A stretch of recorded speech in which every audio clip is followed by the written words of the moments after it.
Hey, everybody, what's going on? It's Saturday night. It's time for Blastcast. We're about to get this show on the road.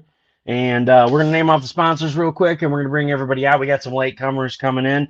We got April Grady reigning tonight, Thomas Bishop, James Smithers, Josh Nealis, Luke Stone, Grandmaster, Zim, and plenty more coming in. We're going to talk about some projects. We're going to derail. We're going to have fun. You guys know the deal with Blastcast. So without further ado, we're going to go through the sponsors. So we got Codex Entertainment LLC with Louis Torres. Please check out Lily the Demoness, Whispers in Necropolis, Ace and Starlet, Nebula Pearl, and VRXOXO number 2 just funded on Kickstarter.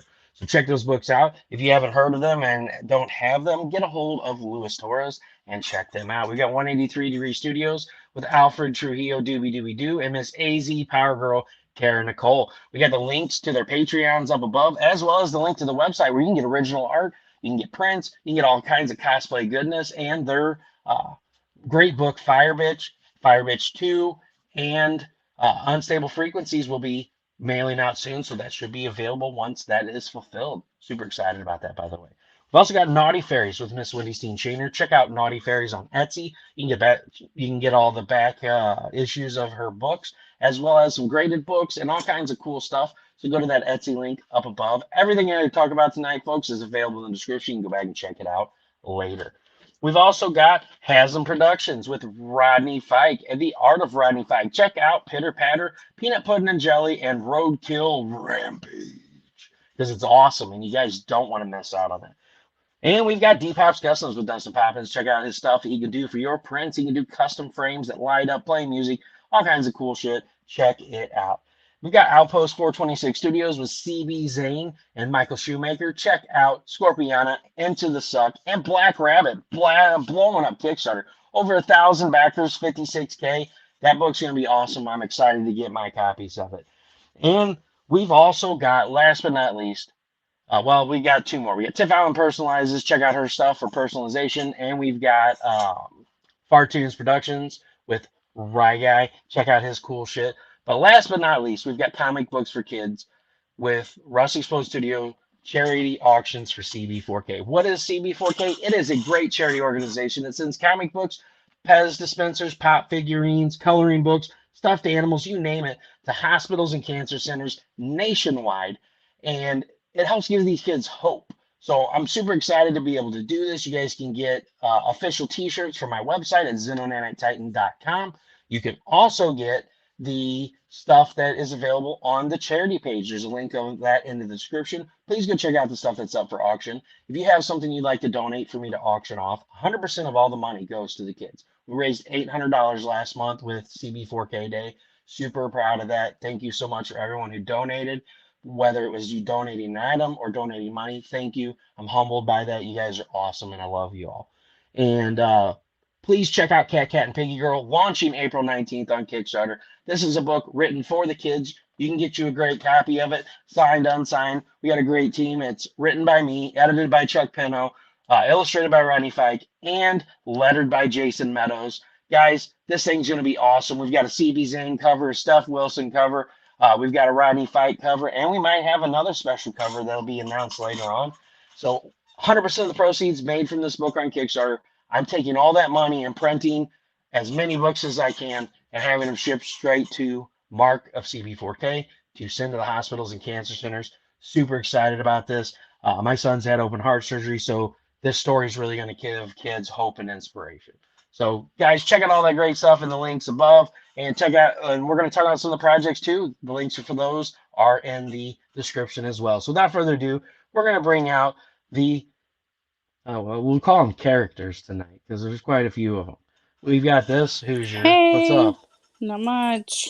What are you up to? Just got the kids to bed. Oh yeah, I know. I heard that. It sounded like rhinos running through the house. You know, they made it to bed today, so it's been a successful Dead or alive? day. That's the only thing. They're still alive. All right, okay. As long as they're still breathing. It's a successful day. So what did you use? Benadryl? I'm not telling my secrets. Yeah, I can't give out those secrets. So we've got Grandmaster Zim. Hey, what's everybody. up? Doing well. How are you? Not too bad, brother. Hello, Tiffaney. And we've got Josh Nealis in here with Cutthroat Comics, the CEO with some badass books we're going to talk about tonight. Turkey Sharks. Turkey sharks. Turkey Sharks. I mean, we had Sharknado. Now we're going to talk about Turkey Sharks tonight. I mean, I'm interested to hear about this. I'm definitely going to have to go back it because I missed out on number 1 with all the stuff going on. So, well, I'm not. I don't know why I'm soon to say. Hopefully, there's a catch-up tier. There is a catch-up tier because it's Turkey Sharks 1 and 2, folks. So you can get them all. And then we've got Luke Stone with long shots in here. What's going on, brother? What's up, guys? Thanks for having me tonight. You're just a busy man. You got long shots on Indiegogo, and then Monday you're launching another project for hybrids. Yeah. So you're gonna have 2 projects going at once, and you're just gonna be a madman doing shows left and right. Yeah. Well, you know how it is. That first week of a project is, and the last week of a project is the best weeks. So my first week of hybrids is also the last week of long shots.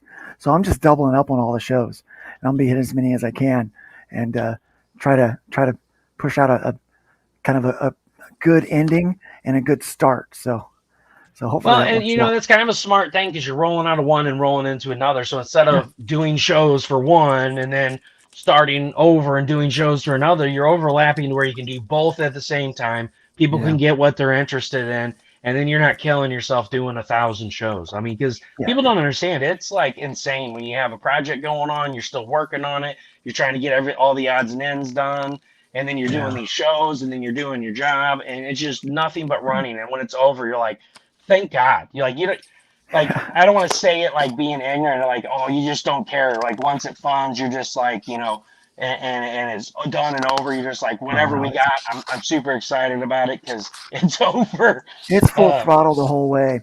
In fact, my wife looked at my daughter and said, well, it's that time of year. It's that time now where we don't get to see Dad for about 30 days. Yeah, that's pretty much it. Every spare moment is trying to push the Hey, Smithers. books.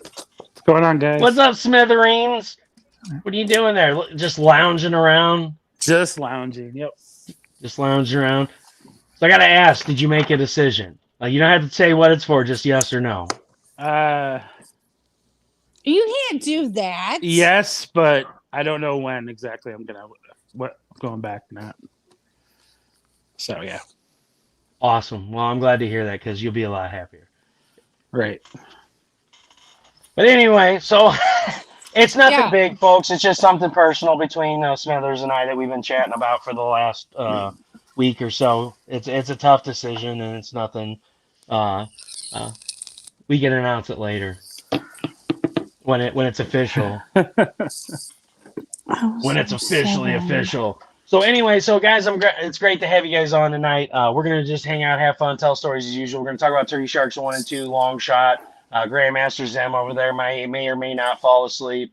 If he does, we'll put like emojis and shit over his face and pretend like he's talking. So we got Mike in here. He says, Smithers, are you opening a comic shop, Smithers? Please say yes. No, that's not what it is. I mean, he has enough comics probably to open 2 shops up, but I don't think he's willing to let any of those go. Like not many of them. No. Oh, there's April. Everybody's kind of like funneling in. There she is. Hey, What's up, April? Hello.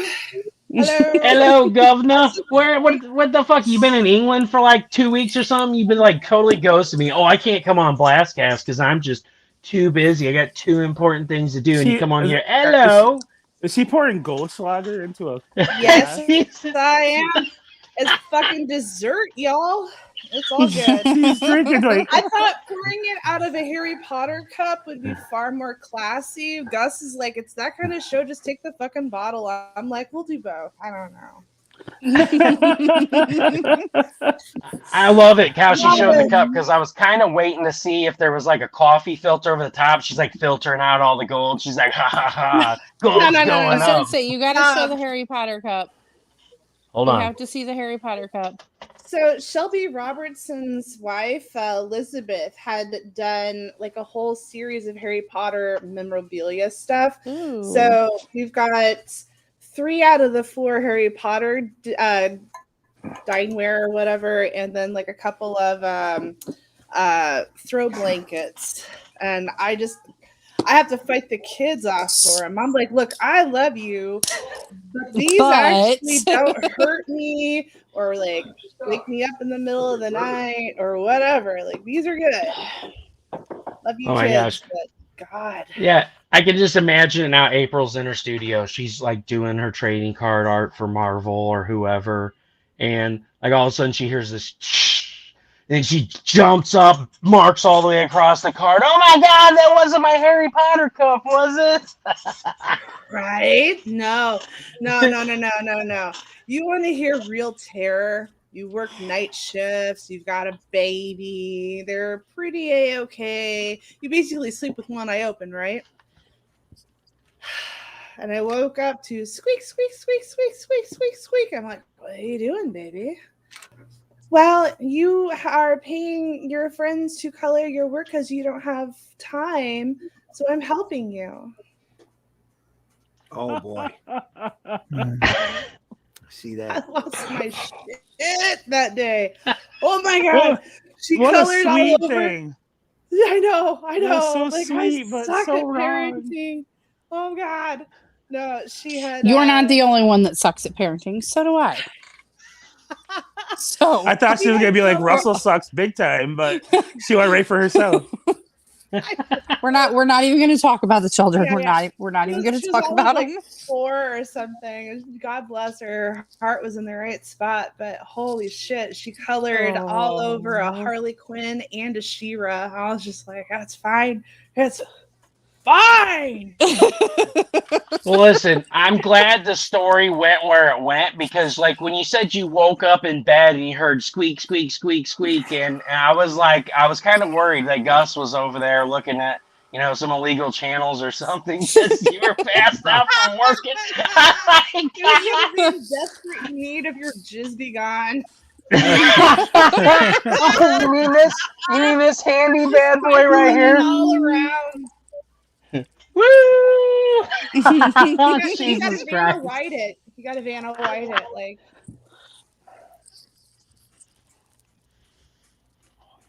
Well, turn it to where it can be there it read. is. There's the money shot right there. Jesus. See, now we've already derailed into madness, folks. It's happened. So It's what I'm here for. April comes on the show and it's just gone. it's just You know gone. what? I Yeah, haven't even April taken comes my on and first she's all swig like, yet. "It's the Shaka Clan." Right? Shaka Khan. I guess it's better than Shaka Khan. My God. Jesus. All right, so we're gonna go. Did you just snort Goldschlager? It smells like fucking cough syrup. The question is, folks, how much did April drink out of that bottle before she came Before on the the show? show. Nothing yet? Nothing Okay, yet. good. We got It's all like that a nap. April Raina energy flowing then. All right, good. So we're gonna start out. We're gonna talk about turkey sharks real quick with Josh. Josh, give me your elevator pitch on what Turkey Sharks is about. And kind of give us an idea where you came up with the idea for Turkey Sharks. Like, I gotta know. Like, so take it away. We'll let you. Yeah, I mean, I woke up one day and I really wanted to write something where like this girl falls in love with a vampire, but like he can be out during the day, but he kind of shines a little bit. And then there's like this werewolf that likes her too, and then they're like people pick sides. Kidding, obviously, that's not what I did. Although that sounds magical. Listen here. Like, you just gave us the rundown of Twilight. Like, are we gonna have to kick you out of here, Mr. Sparkly Vampire Man? Yeah. I have plenty of glitter. No, yeah, when I started doing comics, I had 3 series going. I had Stingray, Ginger Avenger, and Pedo Man and Kid Friendly, and it was getting to be a lot. It's a lot of money to do 3 different series. So I knew all along I wanted to do like an Avengers thing where they all come together. So that's what the Turkey Sharks are. That's their team name. And there's multiple characters. I mean, I probably got 10 or 15 actual characters coming in and out, including bad guys and stuff. But Turkey Sharks is all these characters blended together, and like Stingray's dark and brooding, and then Ginger Avenger has some mental issues going on at this point, and then you got Pedo Man and Blasphemer, who are very silly, and I've kind of partnered them up to be Laurel and Hardy kind of style, just real idiots. But it's an interesting book, and it blends well together. All the characters do, I think. I think I got one review back a couple weeks ago. It was like a 8 out of 10 on Turkey Sharks 1. So that was pretty good to hear. But the first Kickstarter went pretty well. I set low goals, and we, I knew we would hit them, and we did. We were like 279% funded on the first one, and the current one we're on, we're almost to 300%. So it's doing pretty good. We got a lot more backers this time. Sorry, I'm just copying the link out of here. So, guys, here's Turkey Sharks 1 and 2. I'm going to show off a little bit of the art and stuff in there of what he was just talking about. Yeah, it's a fun book. It's got some depth to it. As you can see, it doesn't take itself too seriously there. And that's the A cover. All the interior art and these first two covers were done by Cristiano Reina, who's done all my books. Italian guy who he's super talented, I think. Then you guys know probably Sean Forney and Rodney Fike, who knocked this Wildcats homage out of the park. That's awesome. I love it. Yep. And it's only $8. My variants are fairly inexpensive. And then Tyler J. Haddix did this pretty funny Zebo the Drunk Homeless Robot cover. So that one came out pretty good too. So yeah, it's a fun book. It's going pretty well. The interior art starts off with like a flashback, and that would be Stingray and his daughter who died in Stingray 1. So you kind of get some, like I said, there is some depth. Spoilers. Yeah. It's not all fun and games. This looks awesome. Thank you. Yeah, Cristiano, he takes my ideas and makes them better than I can imagine. So, and then actually the cover on the right on that last part actually won the cover of the year for the Independent Creator Awards. So that was pretty awesome. Chris Madd did that cover for Turkey Sharks 1, and that is available as an add-on if you like award-winning books. So, folks, I'm going to pop that in the chat here. Hi, Bubba.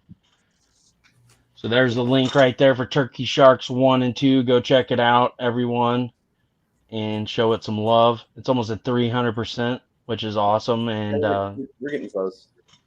I'm not trying to. Granted, I'd love to make $30,000 on one of those things, but right now it's a building block. It's supplementing some of the income that it takes to make these books, and finding new fans and stuff through that medium. So Grandmaster Zim, tell us a little bit about yourself. This is your first time being on Blastcast. There's probably quite a few people in the audience that have never met you before, so please introduce yourself, sir. Okay, my real name's Randy Zimmerman. I'm a longtime alternative and independent comics creator. Been doing alternative and independent comics for many decades. Done just about everything in the comic business you can imagine. I've retailed for over 10 years. Put a newspaper together for over a decade that I circulated around my local area, a comic paper filled with all sorts of different strips and stuff. I did Arrow Comics 1.0, originally doing a book called Tales from the Aniverse way back in the middle 80s. And I've been doing comics ever since. It's in the blood. It's not going away. So other than that, I don't know what else to tell you. I'm currently doing Arrow 4.0. I'm part of the Long Shots campaign we're going to look at tonight. And real happy to be here. I'm part of the Ragin' 2 radio network, and I contribute Tuesday nights. Boo. Okay. No, I said woo. Oh, woo. Like, what? I thought he said boo too. Yeah. I thought he said boo too. I said woo. Dispatches from outside the box on Tuesday nights, and then I have a Zimcast that's on Wednesday night where we get to talk a little bit opinionated about comics stuff and popular entertainment. And then Sunday mornings I have broadcast I'm especially proud of called Sunday Funnies, where we talk about the more lighter and more whimsical side of comics, the fun stuff, the stuff that we love to talk about. Wait, So we comics try are to- supposed to be fun? Yes, believe it or not. Oh, okay. Just making sure. We try to put the fun back in funny books. It's Sunday morning at 9 a.m. over at the Raging 2 Network. You can also see it over at my Facebook page. So Well, and that's the Chance. thing that I love. You know, you Sweet. guys are trying to do the lighter side of comics. You know, comics have really gone in a dark direction over the last 2 years because everybody's been at home and they're just like, life sucks. We can't leave our houses. Let's write really gritty, horror, crazy shit. It was on that and so, direction you know, before COVID. yeah. April is right. It's Yeah, true. well, I mean- everybody was suffering with growing into adulthood and taking it All out of this on our angst, poor this favorite dark, characters. dismal angst. Yes. Yep. It's all those Right? Batman by movies. sports. But then you got Josh, you know, he's just like, fuck it. What are we going to call my next book? Turkey Sharks. Yep. Yeah. Dude, when he said turkey sharks, although that looks really cool, and I'm gonna back it after the show. Oh, awesome, man. It was just the fact that I was like, I want to see a fucking turkey shark, like a half turkey, half shark, like just going ape shit on people. Like that would Yeah, be The awesome. Sci-Fi Network kind of thing. Yeah. Yeah. There's a reason for the name. You Because have to Shark read the Puss was book awesome. to figure it out. But yeah, it's the name came from that damn Baby Shark song, and then Oh, no. my son. I have a 7-year-old son, and a couple years ago I was singing it, and I always call him Turkey. You know, I'm like, hey, come here, Turkey, and I just said Turkey Shark, and I was like, hey, wait a minute. So That's good parenting because by the time he gets to something. high school, they That's start the calling him best Turkey as a inspiration. nickname. Yeah, You'd be like, he has a character that he created called Tornado Kid, and that character pops up in Turkey Sharks 1 and in Ginger Adventure 3, I think it is. So he has a byline in those two Cool. books too. So yeah, he thinks that's pretty awesome. That That is is cool. awesome. Yeah. It's a little Kids are kid the that makes best tornadoes. inspiration. Yeah, I was surprised because he just one day I was standing there brushing my teeth or something, and he's like, "I'm Tornado Kid," and I thought for sure he got it from somewhere, so I googled it and it didn't pop up, and I was like, "All right, tell me about this Tornado Kid." And he designed the character and everything, and Cristiano drew it up, and I mean, it came out pretty cool. Cool. And Yeah, there's a Tornado Wow. Man in Mighty Heroes. If right, you know that team. I'm not familiar, but I mean, You got to I was look it up very on surprised. YouTube. The Mighty Heroes. That's Rope Man, Tornado Man, Strong Man. They're led by a kid called Diaper Man, who uses his bottle as a weapon. Okay. And for humor relief, they have a clockmaker guy who jumps into a clock and comes out as Cuckoo Man. I was just thinking about, wasn't there a Hanna-Barbera cartoon that had like a guy that was made of springs and stuff? You're thinking the Impossibles. Okay, yeah, That was Fluid Man, Coil Man, and Multi Man. that's right. That was a little beatnik guy with a shield with an M on it that could multiply himself. Yep. I remember Josh, that. you've just witnessed Grandmaster Zem's superpower. He remembers everything. Oh, That all has that, ever been all that printed in comic comics. minutia. I love the second All banana of it. characters. I do. That's All why of it, he I love your book, because you've got that whimsy, you've got that Steve Yep. Gerber, Howard the Duck feel to your characters, and that's awesome. Yeah. Can't get enough of that in comics. Well, I appreciate that. I do my best raising up the next generation too, because this morning I started Turkey Sharks 3, and the kid was sitting next to me, and I was doing the storyboards and typing it up, and he's like, "What's happening? Tell me what they're saying." And I was gonna have the squirrel break somebody's neck, and I told him that, and he's like, "No, you should have him pound his head. That would be cooler." So he was helping me write this morning and stuff. That is awesome. Yeah, it was cool. And I that's was like, important.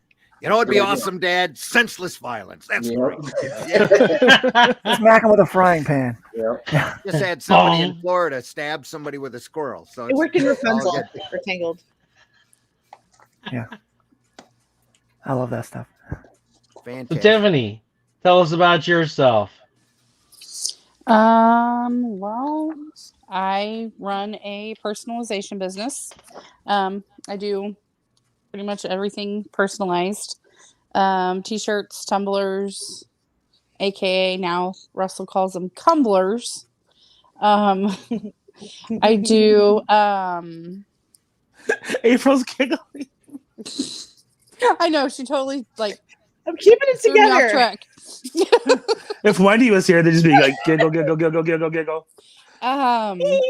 Sublimation tumblers. Yeah, pretty much everything. Pretty much anything personalized. Right right now. Don't you have a kind of- project going on too? Yes, I do. Just Begun. Just Begun is going on. I don't know how many days are left. I don't even know. 20. It says 20. Okay. 20. I can't see that. I'm on my iPad and I'm blind as a bat and I don't have my glasses. Um, Was it because you didn't have the Jizz Begun safety glasses? no, that's not it. I was waiting for the meme. I to do. jump I up did on the find them screen. though. Oh, have yeah. one. Wait, Yeah. here. We got you covered there, Smithers. Stand by.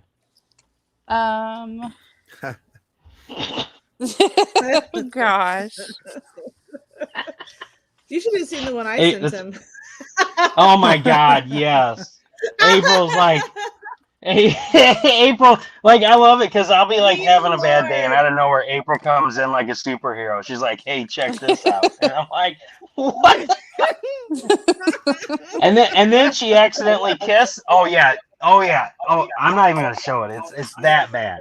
But like, and then she actually sends me kisses the other day, and I'm like, kisses? Like, am I that important? And she's like, You're Let's see if echoing we- really bad. We got that echo working again. yeah, hold on. Luke, Let's you see who moved it your is. head. Yeah, I can still hear it. Hi, I don't know Lewis. who it is. What's up, Lewis? Support VRX. Oh, no, never mind. It's over. Yeah, that's right. It is over. No, But yeah, it's so terrible. I was doing kiss. Yeah, she's cards doing for kiss cards, Wendy. and she meant to message Wendy, and she sends it to me as this woman going, "Mwah." I'm like, what do I get kisses for? Like, what did I do that was so great? And she's like, oh, shit. Like, actually, she kept messaging me, like, not even paying attention to the fact that she sent me kisses or that I sent kisses back. She's just like, sending me random stuff. And then she's like, oh, shit, that was supposed to go to Wendy. So there you go, folks. Well, if it'll scroll. We've got the, I guess it's not going to. Yeah, my computer's lagging out, apparently. So, anyway, so whatever. Time for the technical difficulty. Yeah, Right. you made it just in time for the technical difficulties. Well, I mean, we are 3 times streaming here on the same. No, it Crappy doesn't help. I network. just realized my Wi-Fi is on my phone too. How dare Okay, you? it's off. Yeah, it's already froze up, so whatever. Well, yeah, you can't share a meme and try to do a website at the same time. How dare you? Yeah. Right? Yeah, so here, we'll just Exactly. show a picture of it. There it is right there, folks. There's the Tumblr. You can get those, and there's actually just regular tumblers on there that you can do. You can get them personalized with your name, whatever color glitter you want, all that good stuff. And there it is right there. So check it out. I'm going to pop the link into the comments. Yep, see, it just crashed. There it goes. Bye-bye. StreamYard just crashed. There we go. All right. Whatever, it happens. You just lost Josh. Yeah, I was saying Yeah, we we lost lost somebody. I was like, yeah, there's somebody missing. Josh, come back. Come back, Josh. You can do it. I So think anyway, we just Luke- lost internet because now it's saying my printer is offline. That's probably what happened. It probably was too much, and it kicked us out. I don't know. We're still streaming, so whatever. Anyway, so Luke, introduce yourself. Yeah, my name is Luke Stone. I'm a writer and artist. Grandmaster Zim is my publisher. I run a studio called Luke Stone Studios, where we it's kind of an IP factory, producing quite a few things this year. And I'm also part of the Long Shots campaign. So Randy and I both had an extended nap and woke up to a complete debacle.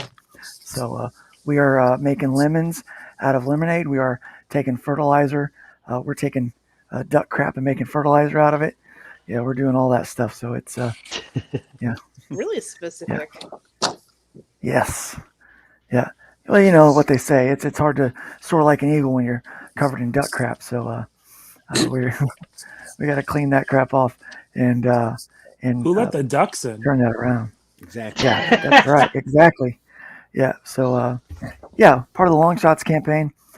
It's pretty exciting. We thought we had this great distribution deal set up. Oh, Turns out the whole thing was a farce. this unbelievable deal with a major retail chain. Mhm. Yes. Oh, Or no. so We we thought it were was- told. But Yeah, We we thought were- it was going to be the thing that was going to open up.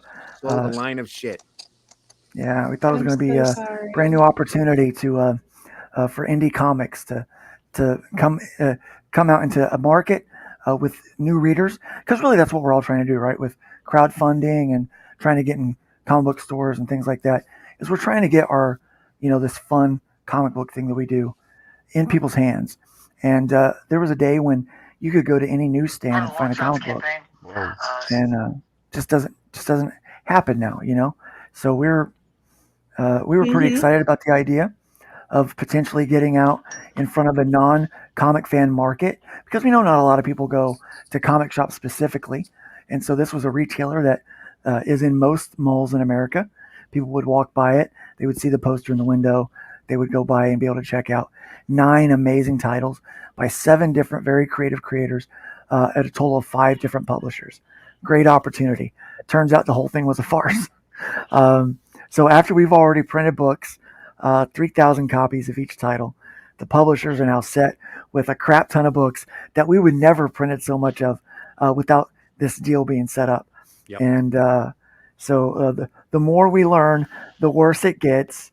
But we're kind of turning that around and making it a great deal for everybody else.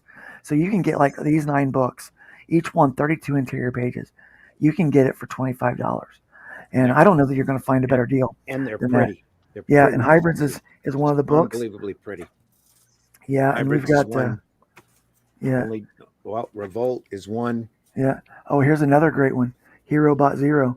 One of my yeah. favorites. And One of my favorites. one of your So here's favorites. what's Thank funny. you. I got another book that is in my comic collection, that Arrow anthology from, I think, 97 is when it this one was. 96, 97, somewhere in there. 96, 97. It's got Herobot Zero in there. It does. So Randy has been doing this for a long time, and I thought it was kind of cool, that now it's not just part of an anthology, but it's got its own series, and it is a funny book. And we got a couple things, Only Death Can Save Us in there. We've got from Russ Leach.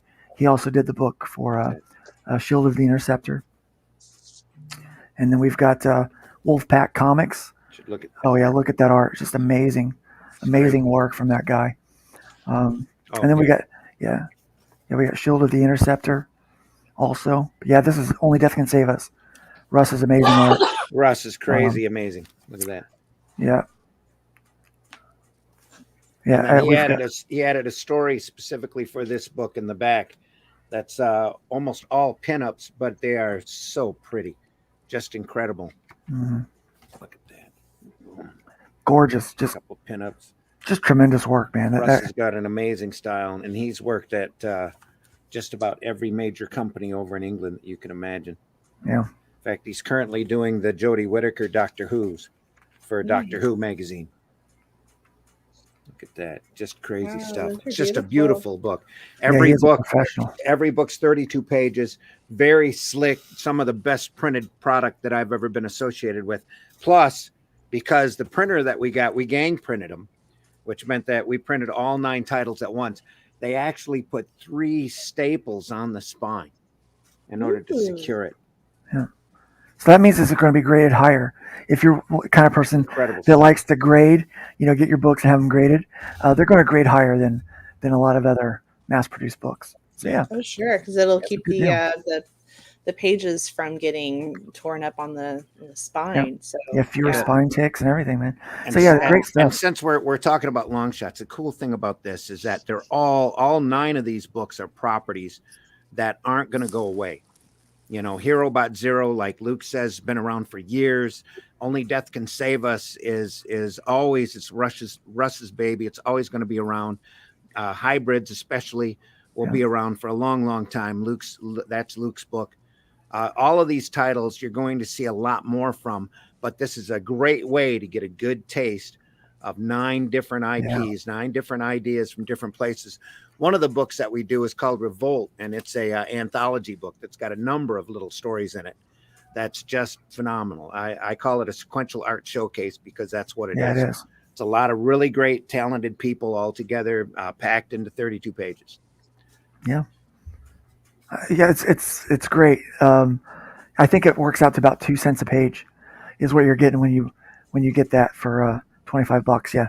Yeah, it's like Yeah, it's 200, nice. 288 pages, I think it is, of Something like that. Yeah. comics and the like. Yeah.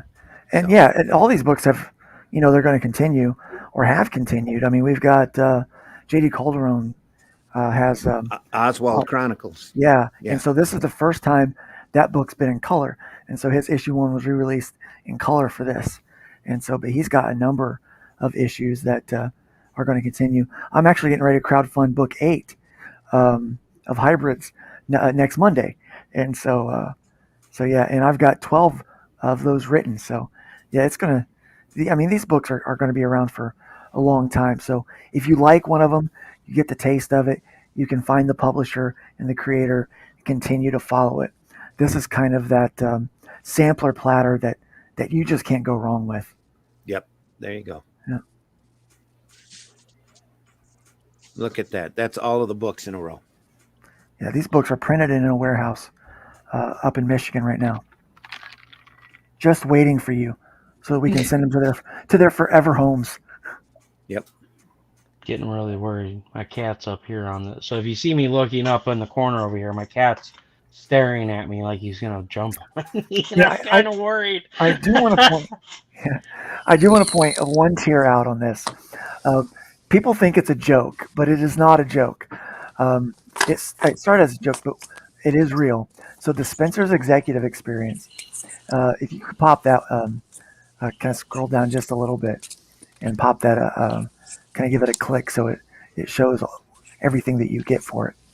All right, stand by. It's frozen a bit. It's frozen? Yeah, just stand by. Yeah. I clicked on it, but Yeah, no problem. So it started out as kind of a joke, but so Anthony Figueroa of God's Hand and Marcus, who also works on that, they built this Indiegogo. Now this is also here in about 13 days, I think, maybe 12 days. It's also going to launch on Kickstarter for those that want a second shot at it on Kickstarter. So we are going to run that one. But the Spencer's Executive Experience, it includes a rental car, an economy rental car. It's a stay at a hotel, and I think it says bug spray and delouser is included. Yes. A voucher. Yes. Dewormer, yeah. There's you get a voucher for an Italian lunch. You get probably my favorite part is you get a guided tour of the Spencer's headquarters parking lot with the promise of going inside that will never materialize. And then afterwards, you get a voucher to ride on the saddle at the Texas Roadhouse. Down the street. Yep, down the street. And then you get a guided tour of a comic book basement. So comic book store's basement. Yeah. Comic book store's basement. So basically, you get to do what all the creators, minus me, I was sick, got to do when they went to Egg Harbor to sign a deal that never existed. Contract. Yep. Yep. The grift of the year, I would have to say. But yeah, so you get all of that, but it's real. So not only do you get those things, but you'll get to meet most of us because we'll fly up or drive up to hang out with you. You'll be able to get you'll on also get on our dime. Yeah, on our dime. And then we're also going to Nita Lanning and Daphne Lage on their vlog will interview you for an hour and kind of ask you questions, let you spotlight yourself and what you do. And so you don't have to be a creator, anybody that has anything, but they just want to get to know who you are.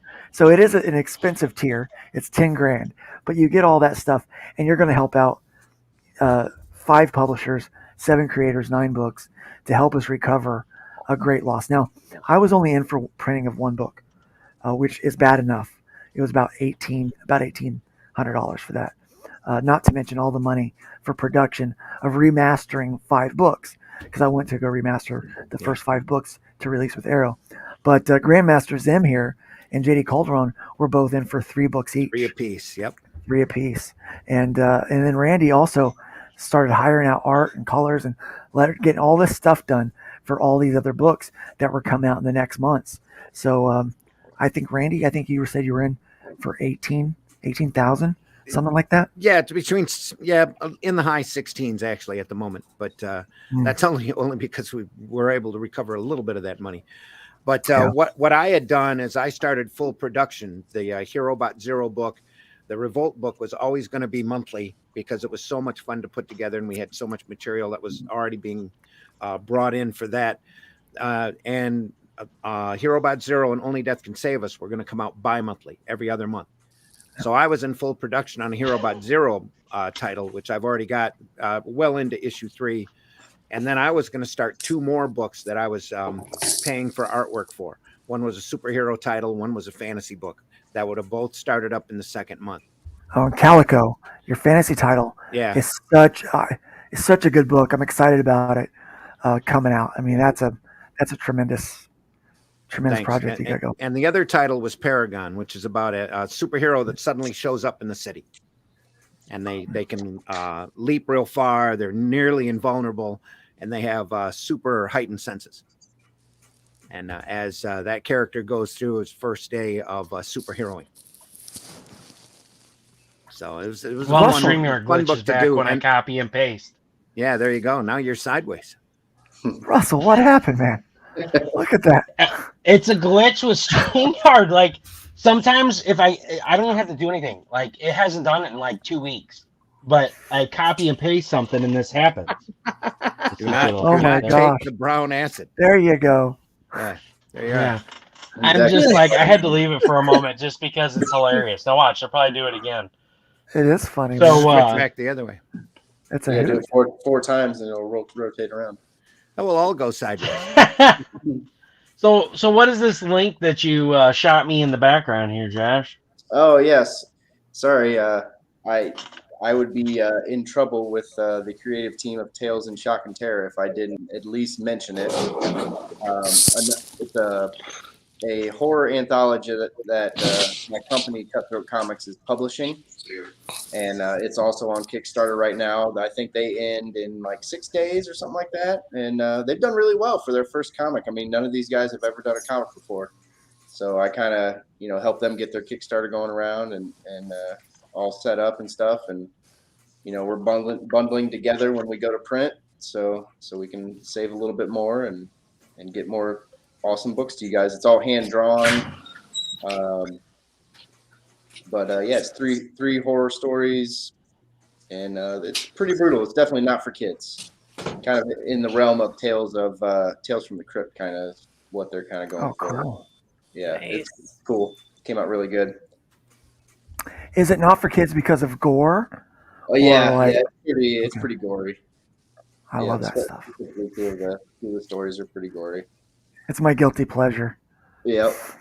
I just watched that Studio 666 today, which I had planned on watching anyway, but obviously Taylor Hawkins passed away, so I was like, well, I'm definitely going to watch it. It's got some pretty cool gore in it.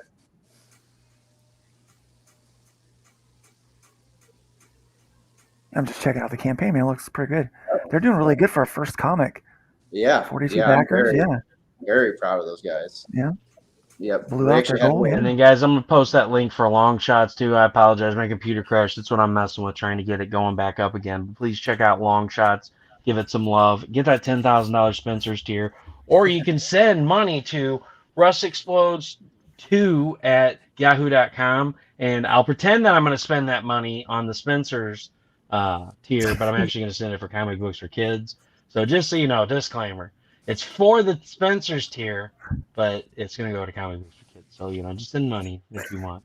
Well, we hope somebody jumps into that tier because we're all looking forward to getting together again, especially with Luke.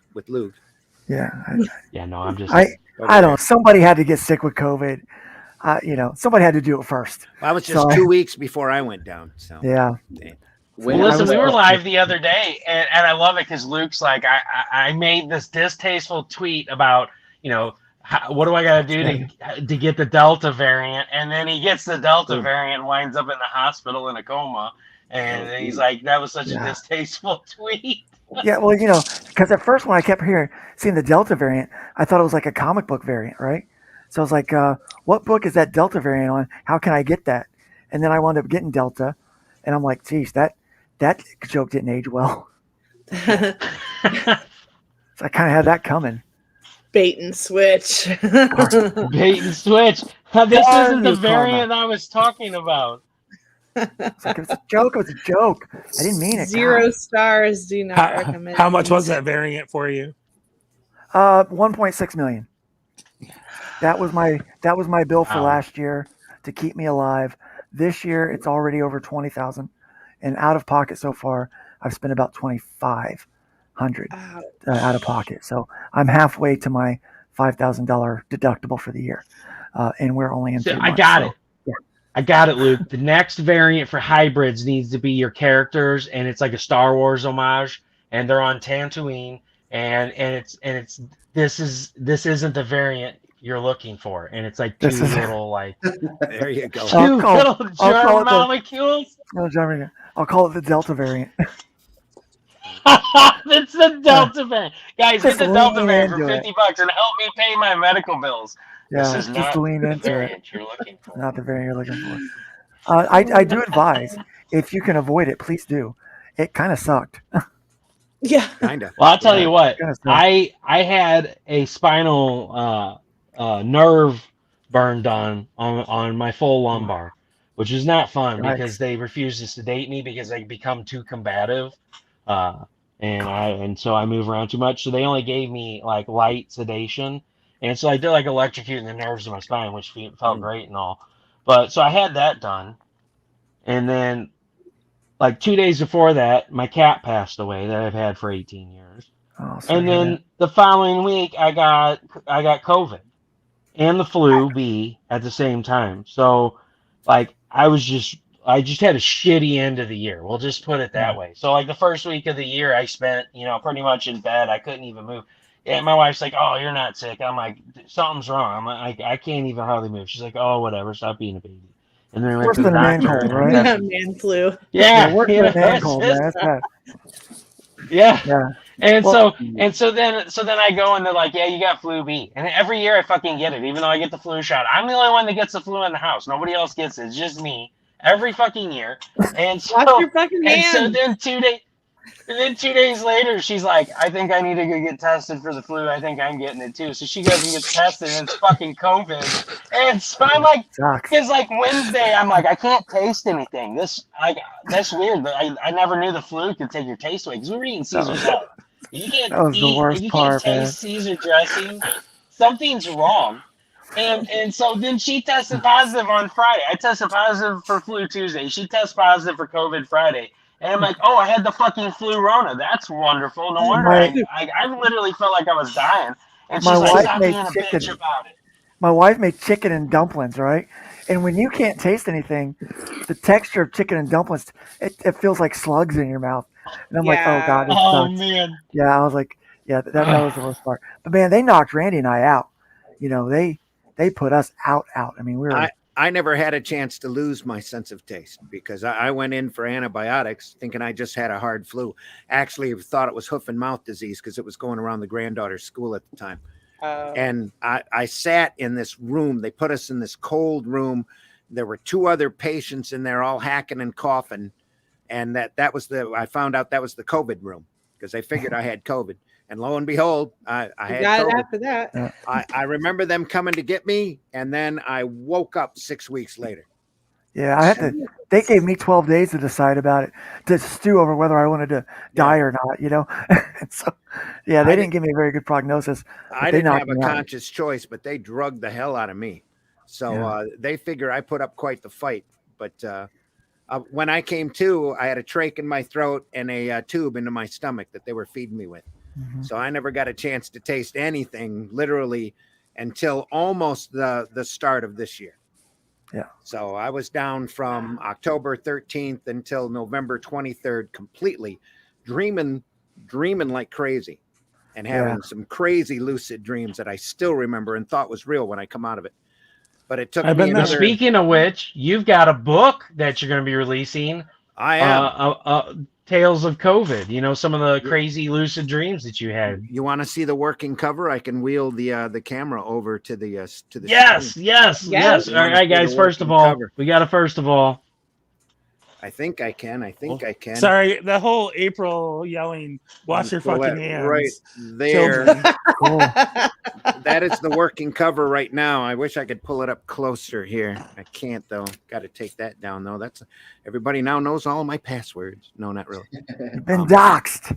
Oh my Been god. doxed. Holy crap. You can't see it very well, but it's there. We could for a second, but the light got the. Yeah. Oh, here I can kill that second light there. Is that a thing of CD-ROMs? Yeah. Yes, Hey, it Mel. is. That's his believe it or not. Bitcoin. Mel. Hey, I am very old school when it comes to that kind of stuff. Nope, still too much light right off. Well, you can just stop at old, Randy. What? Not old school, just old. Just old. Yep. I Anyway, tease. it's called my I life tease.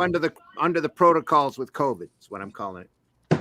Yeah. So Very cool. I'm not doing a comic. I'm gonna write a book. My wife and I are writing a. It's gonna be my first novel-ish thing. mine's a But, yeah, combination of both because as soon as I came out, as soon as I could move my hands and my forearms, I asked for a pencil and a piece of paper. So they gave me a clipboard filled with typing paper and a pencil that had a plastic wrap around it so that I could grab it easier. And you And couldn't write like shit, could And you? I started sketching. No, it was horrible. It's Yeah. terrible. But over a couple of weeks, I got my hand-eye coordination back and started doing cartoons. And then when I got over to the nursing home for physical therapy, I was totally paralyzed except for my arms. Couldn't even touch the top of my head. My cartooning got a lot better, and I just sat there and started doing editorial cartoons about what was happening with me. So all of that's in the middle part of the book.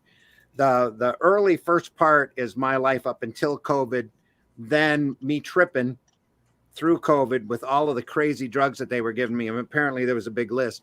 I got over to the nursing home and the caseworker freaked when she saw the list of drugs that was in this big vat tube that they were feeding into my stomach. And one of them was so lethal, it's such a narcotic that it took them 2 weeks to wean me off of it because it was supposedly keeping me docile. Not that I'm an angry person, but if they were trying to put a trach down through my throat, I would have probably fought them off as much as possible. Yeah, they had to tie me down.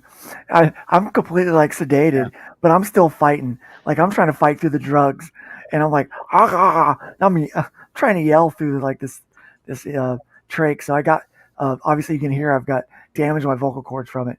But the sad part is we wake up from this, kind of this. Really, let's just say a sucky situation. Yeah. We wake up from this thing, and then we got to deal with this other sucky situation. But we're making the most of it. The other creators, thankfully, while we were down, they had to they were kind of waiting to see what happened with them and myself before they could really move forward with really anything. press the matter on this deal. Yeah. Yeah. But once we were up and talking and back at it, we everything started to move, and we realized what was going on, and with the help of a guy named Dojo-kun, he really helped bring a lot of this stuff to light too. And he's still not done. He's still got one more report to file that we're waiting. Yeah. So here we are, folks. We're gonna transition from the COVID talk to Blue Balls reviews because it's a shocking good time. There you go. Oh no, you're fine. No, I'm the one with the downer. It went from that, and then so the thing was on New Year's Eve we found out my grandpa was in the hospital and they thought he had cancer. Mm-hmm. And here I had COVID and the flu, and Tiffaney had COVID, and so then the following week they were like, yeah, it's confirmed it's cancer. It's in his stomach. They thought it was bleeding ulcers. Well, then they're like, oh no, it's cancer and it's all in his stomach. They ended up saying it was like an 8-pound mass in his stomach later on. But Yeah, something it was like that. It was like 8 or 9-pound mass in his stomach, so it completely took up his whole stomach, which is why he wasn't eating. Yeah. And he's had bleeding ulcers his whole life, and so he didn't think anything of it. And by the time I got outside of the quarantine period, I went to go see him on Saturday. We had plans to go up there, and he passed away Saturday morning. Oh So, man, I'm so sorry to hear that. Yeah. I was feel you, really brother. bummed out about that. Yeah, I feel you. It, That's it was terrible. it was grandma or my brother called me and he's like, I got really bad news for you. He's like, uh, when we thought he had a little bit of time because they gave him like 6 months and he got home Thursday on hospice.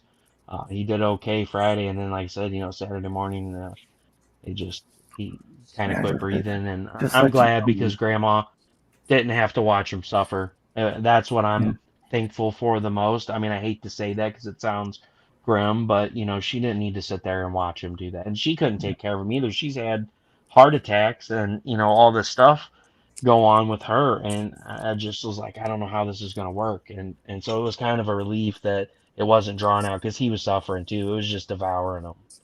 Well, life is short and precious, and there's no time to waste on anything but No, what's really important, and loved ones are top of the list, man. Absolutely. So, yeah, my heart goes out to you on that one. I appreciate that. Thank you, Luke. So, guys, it is time for Blue Balls Reviews, comic and book talk. So today we're going to be going over 2 books. We've got the Sons of Gods Hybrids Trash Day, or not, I'm sorry, not Hybrids, the Sons of Gods It doesn't Trash matter. Day, Part 1. Something like that, folks. And this is the remaster. So you guys are getting the new shit right here. Remaster, is. son. Yeah, I wound up going through By this wonderful dude that's in the chat right, or in the video right now, Luke Stone. I'm going to zoom in on this a little bit, folks. Stand by. I actually wound up Enhance, going in and enhance. redoing about 80% of the book for the release for this big Spencer's deal that we had, because I wanted to because the book is several years old and I've gotten so much better. So I was like, well, let me try to make this look more like what I want it to and add some pages and some story to it.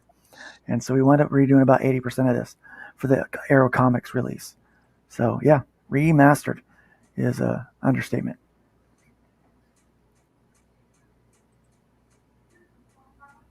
Sorry, guys. I just got done choking to death. I breathed in my root beer. Oh, not good. no, it's not good at all.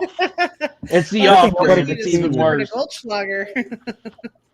Well, thank God you got that Disney Gown towel. I know, right? Jesus. Here we go again. You're not supposed to stain it.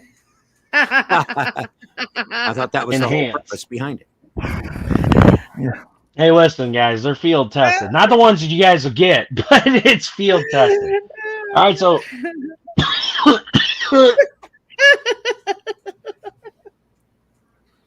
Russ, don't die. Please don't die. Yep. Breathe. All right, guys. I'm okay. I'm okay. Okay. I promise. I'm Oh, okay. I breathed in again and I got some more. So like how do you guys want to do this? So let's see. I guess I'll narrate it. I'm gonna zoom in a little bit more, folks. Stand by. Let me know if it's not zoomed in enough, and I can zoom in more for you folks on your phones. So there we go. We're about 145% here. So we're gonna scroll through. We're gonna do a read through on this, and we're gonna give everybody in the panel a chance to talk about this. This is something new I wanted to do. Everybody mess Blue Balls reviews. So every Saturday, about 45 minutes to an hour in, I'm going to stop the show. We're going to go through. We're going to do a live reading of a book, and we're all going to talk about it. We're going to go around the room and say, what did you like? What didn't you like? We're going to give the audience a chance to give their take on it, and then we're going to give it an overall score at the end. So here we go, folks. The day has not gone at all as expected. Don't you think you've run long enough? Come on. It's been a long day for everyone. You're only making this more difficult on yourself. Come on, Clarence. My name is Trash Man. Time to take out the trash. No, I'm sorry, guys. I added that. That actually is his Luke's like, don't you catchphrase use later on. that corny one-liner on my book. No, it actually does become his, and then the other guys in the team tease him about having a corny catchphrase. So yeah. Oh, dude, that's great. I freaking love Yeah. it, man. Yeah. Earlier that day. Yeah. Did you catch those lights last night? There we go. We're going to add some sound effects in there. Yeah, I heard something about that. Yeah, they said these lights have been showing up all over the world. What do you think it is? Not sure, probably some kind of aircraft testing or something. Of course, these conspiracy guys are having a field day with it. Anyway, you feel okay? Well, hold on. There we go. Anyway, you feel okay? Well, yeah, why? Well, you're just looking a little extra swollen today. Jeez, look at that dude's arms. He must have been Yeah, right. watching those illegal channels. Oh, fuck, it isn't scrolling on the... Yeah. Oh, Yeah, I'm there we sorry, go. guys. Now we're Yeah, up to, yeah. I gotta watch the screen for the fucking lag when the lag hits on it. So I'm just laughing at his arm. Because all I can Russ, think I is, just in love the other hearing you hand, do he's got a jizz gun towel. I mean, he I just finds love it in hearing the your- trash can. He's like, I just love hearing your voices for the characters. I can't wait till you get to the ladies. all right, yeah. I'll try to do it. I don't know. I just got done choking on the root beer. Hey, man, I do all the voices. I have fun with it. I don't care. I'm just laughing though, because I'm like his right arm, like literally, he just found a jizz gun towel on a Playboy, and he just got done with it or something. Sorry, I had to throw that in there before Smithers does. But anyway, all right, here we go. We're gonna go back. I apologize, guys. Let me know if it lags on me again like that. I don't know what's going on. I think it's still trying to download updates in the background. Anyway, you feel okay? Yeah, why? Well, you're just looking at a little extra swollen today. Seriously, dude, how do you find clothes that fit? Come on, man, give me a break. I was born this way. Sure you were, born with the biceps as big as my head. Anyway, I need to stop by the comic shop after our shift. Scanning. Yeah, I think I found him. Hey, big guy, you're about to get company any second now. Things are gonna get crazy. The hell? Those two mean serious trouble. We have a lock on your signature, and I'll explain everything once you get here. Make sure you're safe. Dude, this kind of thing... Or, dude, this kind of jacked up. Maybe you better take off. I'll cover for you. Scrolling. Big guy. Run. Oh, it's a woman. Damn it. I wish I'd have known that before. I'm doing this crazy fucking computer voice. Luke's like cracking up. He's like, just wait till you figure out it's a woman. That's how she sounds now. In my head, that's how she sounds. That's how she sounds now. Forever, that's how she's going to sound in Luke's head. What's up, Jack? Like she's been smoking for a million years. Hey, baby. Yeah, she's been smoking for a million years. She smokes them Marlboro Red, those cowboy killers. There you go. Big guy, run. There you go. I'll do the sexy lady voice for you. Oh, God. What is that thing? He doesn't What's know. that, April? You brought this upon yourself. Hey, you know what?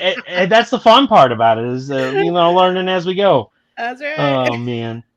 He's like, wait till you get to the ladies. He's like, fucker didn't even know he got to the ladies. Yeah, He's doing some kind of crazy... No. He doesn't know. It's funny. Huh? Crash!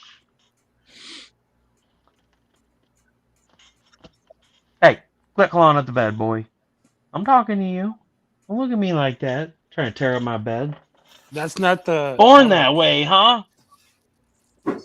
Oh, no, I was yelling at my cat. He does this thing where he needs the bed sheets, and he's being an asshole. They're all Born thinking, that way, huh? What the heck? They're all thinking, what the heck is that supposed to do with a story? Yeah, all of a sudden he gets hit by a car, and then he's like, don't do that to the bed. He said, sorry, am I late? Yeah, you're way fucking late, dude. What'd you do? Take a nap? Cowboy killers that made a bunch of babies. Born that way, huh? Look what you did to my car! Sorry, I'm so sorry. Are you okay? I gotta run. Then we got the little drone thing. All right, come on, scroll. Thank you. You got a little drone thing flying behind them, and then they're like running to the trash truck. Oh yeah, here they come. There's Wolfman, Saber Wolfman. I don't know. We're just making up names as we go until we figure out. Then we got the big titty chick coming out. Yes, I said big titty chick. I apologize, Luke. That's all right. So That's we what she have is. another runner. That's what she is. I love it. So we have another runner. Doc said this one might give us trouble. How about we save ourselves a little time? I bet we can address out of his friend over there. Short time later. Then this big green giant just came out of nowhere and destroyed my car. I said a big green giant. That's right. He ran out in front of me. Yes, he totaled my car. Asked if I was okay, and then he ran off. We're here to help you, friend Clarence. You just missed him, and he prefers to be called Trash Man. What happened here? All right, come on, scroll. There we go. What happened here? Those two that came took my phone, wallet, and keys, and they got T's address from my phone. From the looks of it, this guy is a destructive force of nature. They could just follow the rubble. We'll call you a cab, but need to try and catch up to him. Back at Trash Man's apartment. Okay, man, get it together. What the hell is going on? What was the deal with the car? I feel strange. It's like my skin is tingly. Feels like I'm in an episode of The Twilight Zone. Uh-oh. He's in the closet.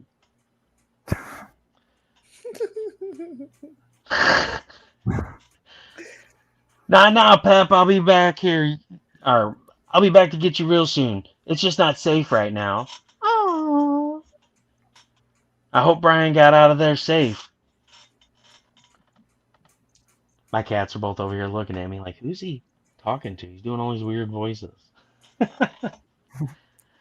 They heard me do the dog noise. Now they're both staring at me. Oh, boy. If I get attacked and murdered, it was my cats. I promise, Pep, I'll be back as soon as I can. Uh-oh, Trash Man's leaving the hideout. Hey, going somewhere? How's about a ride? What? How did they find me? Hey, Clarence. Change of plans. You're going with me, Pep. Clarence, it's time to go.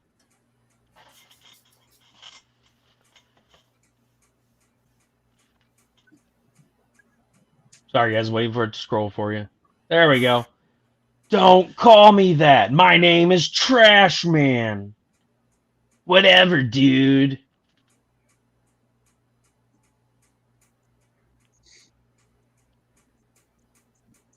That all you got?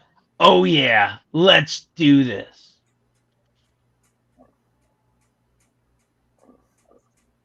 Wish you could freaking put it where that damn black bar doesn't keep coming up. It's annoying as hell. Maybe we hit full screen. Yeah, I'll just probably just fucking broke it. Access denied. There we go. It's re-rendering. Cool. Maybe that fucking bar will go away. It's really... I don't think you're that lucky. No, now it's white. It just changed colors on you. It just changed colors on me. What kind of bullshit is this? And it fucking went to a different part of the damn comic. All right, we're exiting full screen. I tried, folks. I tried. All right, we're going to back it up because it jumped ahead on us. And it fucking zoomed out. Asshole. All right, back it up.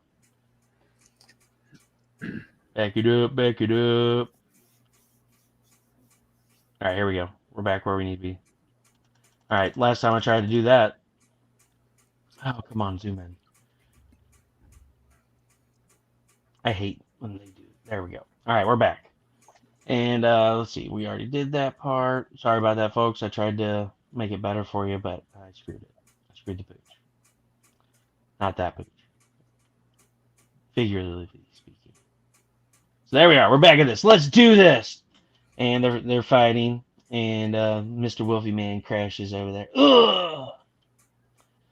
Stop messing around. Use these stun charges.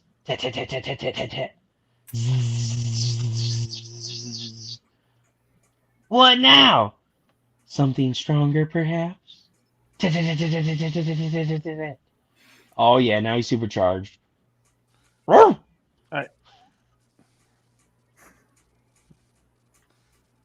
Did it freeze for everybody for a second there, or was it just me? Yeah, froze. Oh, sorry, apologize. It's still rendering. No, you were because I reading, but went it was from stuck full on a screen. different frame. Kablam. Kablam! Kablam. There he is. He's out the window. Well, that wasn't on his file. There goes his damage deposit. Did you see that, Pep? Where did that come from? These guys are hard to shake. I gotta get a hold of Brian. Come on, Brian, pick up the phone. Beep, beep, beep. We've been trying to get a hold of Brian for Clarence, we're months. here to help you. Yeah. Understand what's going on. Do what? I said we've been trying to get a hold of Brian for months. It's kind Yeah. of an inside joke. Oh, yeah. Does that have Trust to me, the do long shot something to guys do? laugh at that. Yeah, the long Did shot it have guys something to laugh at do that. with the Warranty on your Spencer's vehicle, experience? Mhm. Yeah, it does. He's got a video that doesn't exist, I'm kind of thinking Brian gotcha. doesn't exist. but neither does Brian. So, Yeah. Neither does Brian. yeah. Oh, let's see. What did he say? I have a family and friends over and lost track of time. Your white privilege is showing. Shut up. Later that day. You okay, Pep? I bet you're getting pretty hungry. We just got to keep moving. I don't know what's going on with me, but my gut tells me they aren't here to help me. We need to get away from them. All of these people. I know just where to go.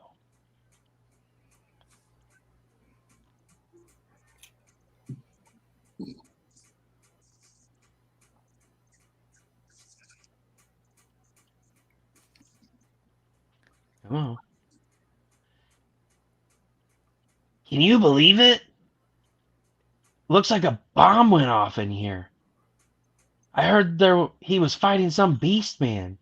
You weren't joking about the rubble. He's moving and fast. He's quick for a brick.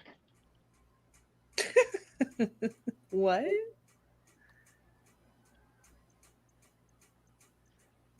What? Why would he need a brick? He is a brick. No, he's quick for a brick. He is a brick because he's big. He said he's quick for a brick because he's a big guy. Oh, I get it. Brick, yeah. Okay, sorry. All What? right. Instead of white privilege showing, April's got the blonde roots showing. Everyone. Oh, you're about to get blocked, sir or ma'am. Oh, yeah, I'm not. Your blonde roots are always showing, and that's why we love you. Nah, they're all Just kidding. gray. They're all great. Yeah, see, they're all great. She's gonna block me because I told her she has blonde roots, and it's like actually giving her a compliment. I'm not sure who needs protected from who. I can't believe they did so much damage so quickly. Sometime later, we are tracking him now, Doctor. We seem to have him cornered in an old steel mill. Was it them again? You need to know what... Oh, sorry, I went up too far ahead. You need to know we're not able to make first contact. Was it them again? Yes, sir. Once this is over, perhaps you can explain to me why it has taken so long to bring this particular asset in. Sorry, Doc, this one is tough. It's going to take more than rubber bullets to bring him down. Do whatever it takes, just bring him in.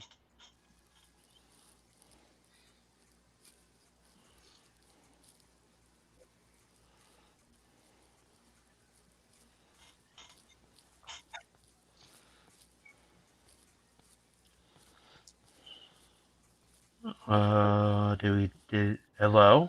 There we go. Fucking update. Dude, it does this to me all the time. There he is. Let's see if he's bulletproof. I guess he is.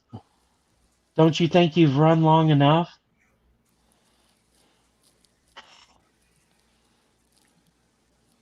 Come on, it's been a long day for everyone. You're only making this more difficult on yourself. Come on, Clarence. You stay here, Pep. You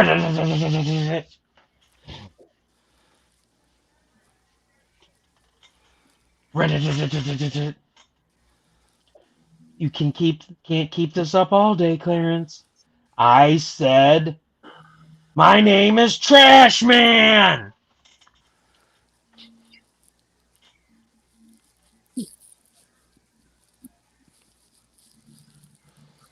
Kaboom! Yep. Man down. You're gonna have to pay for that, Clarence. Thump, thump, thump, thump, thump, thump. Ah. Sorry, it's the best female voice I can do.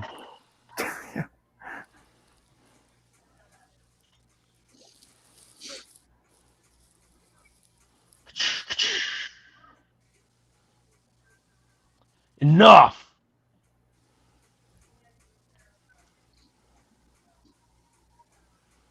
That doesn't look good. Yeah, he's a little pissed off. Yeah, pissed. Not bad, big guy. This belong to you? Alright, or just freeze up again. I'm gonna punch his computer right in the face. And you start loading it the day before so it can do its updates instead of trying to do them in the middle of a show, even though I keep stopping them. Well, you gotta love it, you know. Right? What's that? Scheduled every Saturday night. No, I just don't ever get on here very often because I just use it for the show. So, like, when it's been a couple of weeks, if I don't load it up, there's like 80 updates that it tries to download. Ah. Not bad, big guy. Does this belong to you? The end. You gotta do the bark. Bark. There you go. Yeah, that sounds like a dachshund. There you go. There he is right there, the trash man. Hold on, stand by. In 5 seconds, you'll see it. Oh, no. And now it wants to fucking go. Well, you're done updating, so it's all good now. Yeah, it's probably done updating now. It's like, haha, you read that book and it was all fucking lagging on you and stuff. Jeez, dude needs to put a shirt on. His nibbles can cut glass. That's a superpower. Hey. That's a real superpower. I'm not complaining. Oh, this is the backup this is the story, preview to that book that Martha was doing the art for. The oh damn, Rift Riders. What is the name of it? Rift Riders. That's what it's called. Is that still happening? I gotta know. It is. We're going to be launching a campaign for that later this year. We're actually going to be working with a different artist. Not that we don't like Martha. We love Martha. She's a great and talented artist. But we had a kind of a different direction we're going to be going with that book. So we'll be working on that and making all the announcements later on this year. But it'll be part of a book that I'm putting out called Other Realms, which is a series of kind of introduction stories to all of these different worlds that I'm creating in my head. And so I'm partnering with different writers and artists to make those happen. So I'm kind of taking a kind of a story runner role, kind of like not that I would compare myself to Stan Lee, but kind of a Stan Lee role in that stuff. So yeah, you'll see more Rift Riders at some point this year. But I'm trying to get caught up for having been asleep for the last 5 months. So there's a lot of work on my table to do. And you're muted. Yeah, no, that's why I wanted to ask was because I know with everything going on, I didn't know if it was put off. That was one of the big things with the last not Kickstarter, the Indiegogo that you had when you were on, was we talked about Rift Riders a little bit because I had Martha on probably 2 or 3 weeks beforehand, and then you had the art on the Indiegogo, and so I was just interested. I meant to ask you that the other day when we chatted if that was still going to be a thing. Yeah, she's fantastic. She does great work, but kind of all the partners involved wanted to go with something a little more anime style. So I get it. We try to find we went through a process of trying to find an anime style that would fit well with it. So yeah, that kind of was happening right as I was getting ready to go down, and so everything was finally established, kind of right around the time I was going to sleep.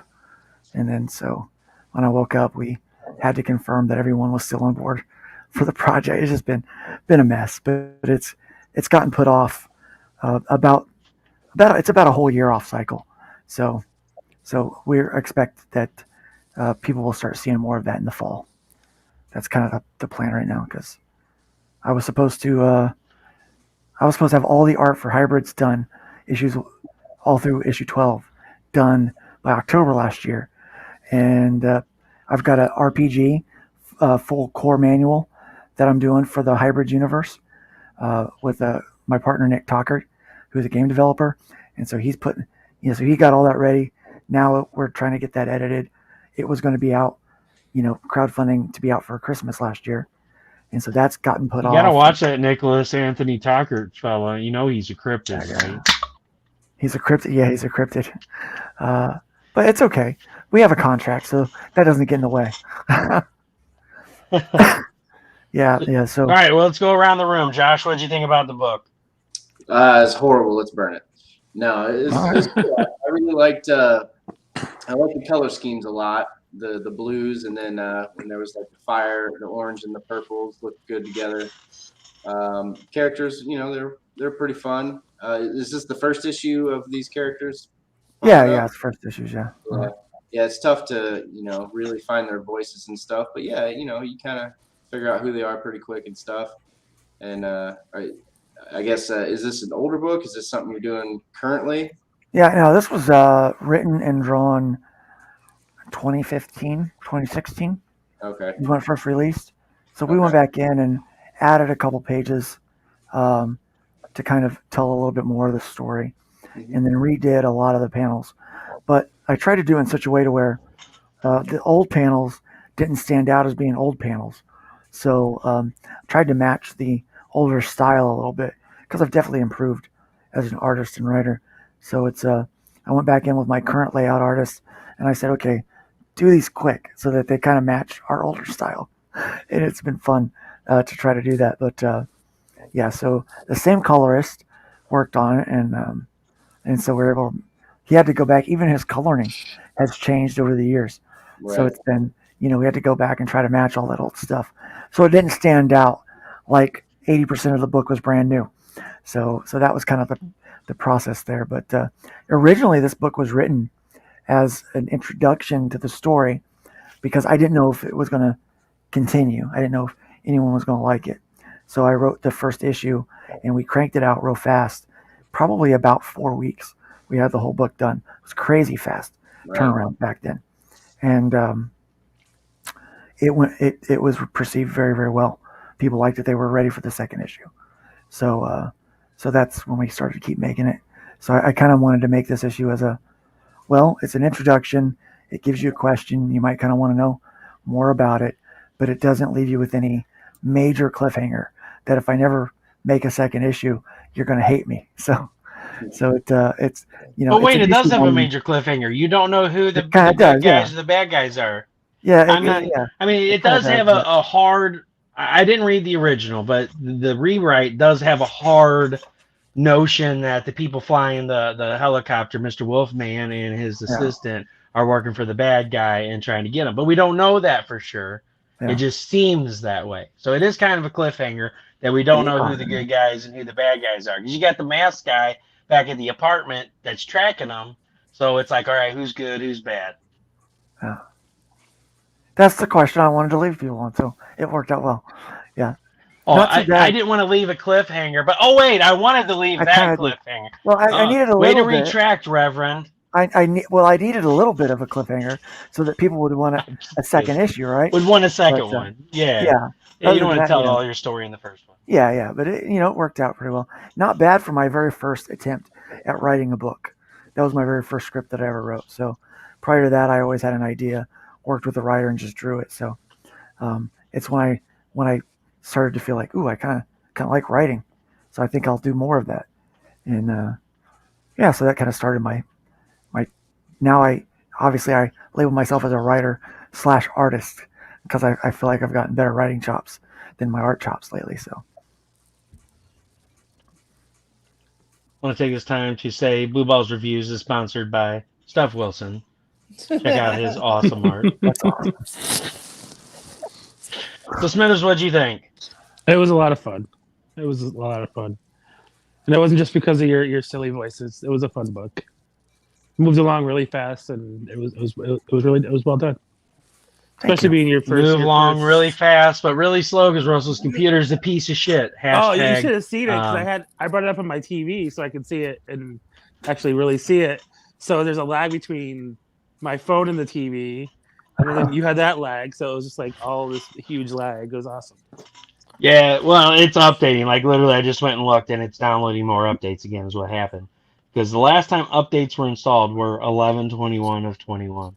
So it's about 4 months behind on updates. Wow. Because I always hit stop on it, but this time it's like F you. I'm just gonna keep going. So April, what did you think?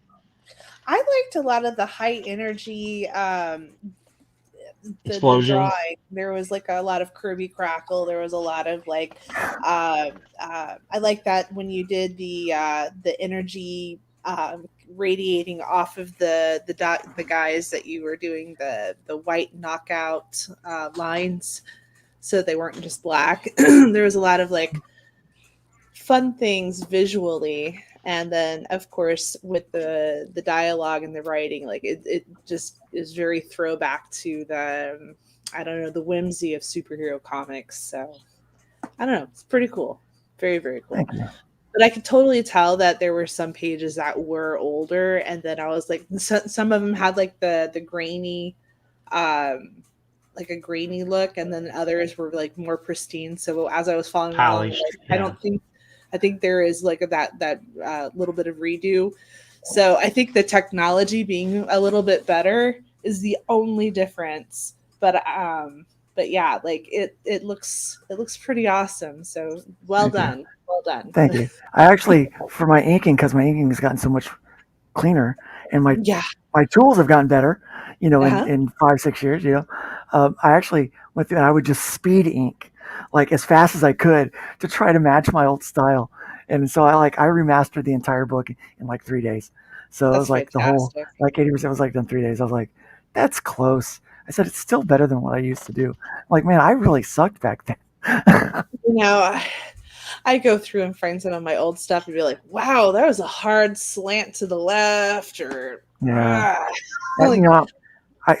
love Jack Kirby's work and kind of that kind of energy that he did. And Mike Zeck had some similar stuff to that in some of his panel work. And so some of that kind of obviously went into that. And I was a big fan of the Claremont era X-Men. And so I just wanted to do something that was Claremont era X-Men meets Ancient Aliens.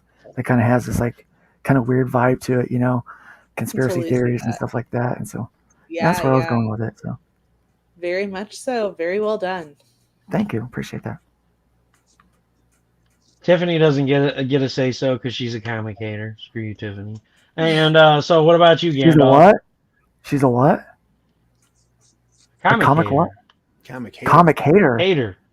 Oh wow! Yeah, this is a great show for a comic hater, isn't it? Yeah, that's why she's not on here. We'll kick her off. Bye, Tiffaney.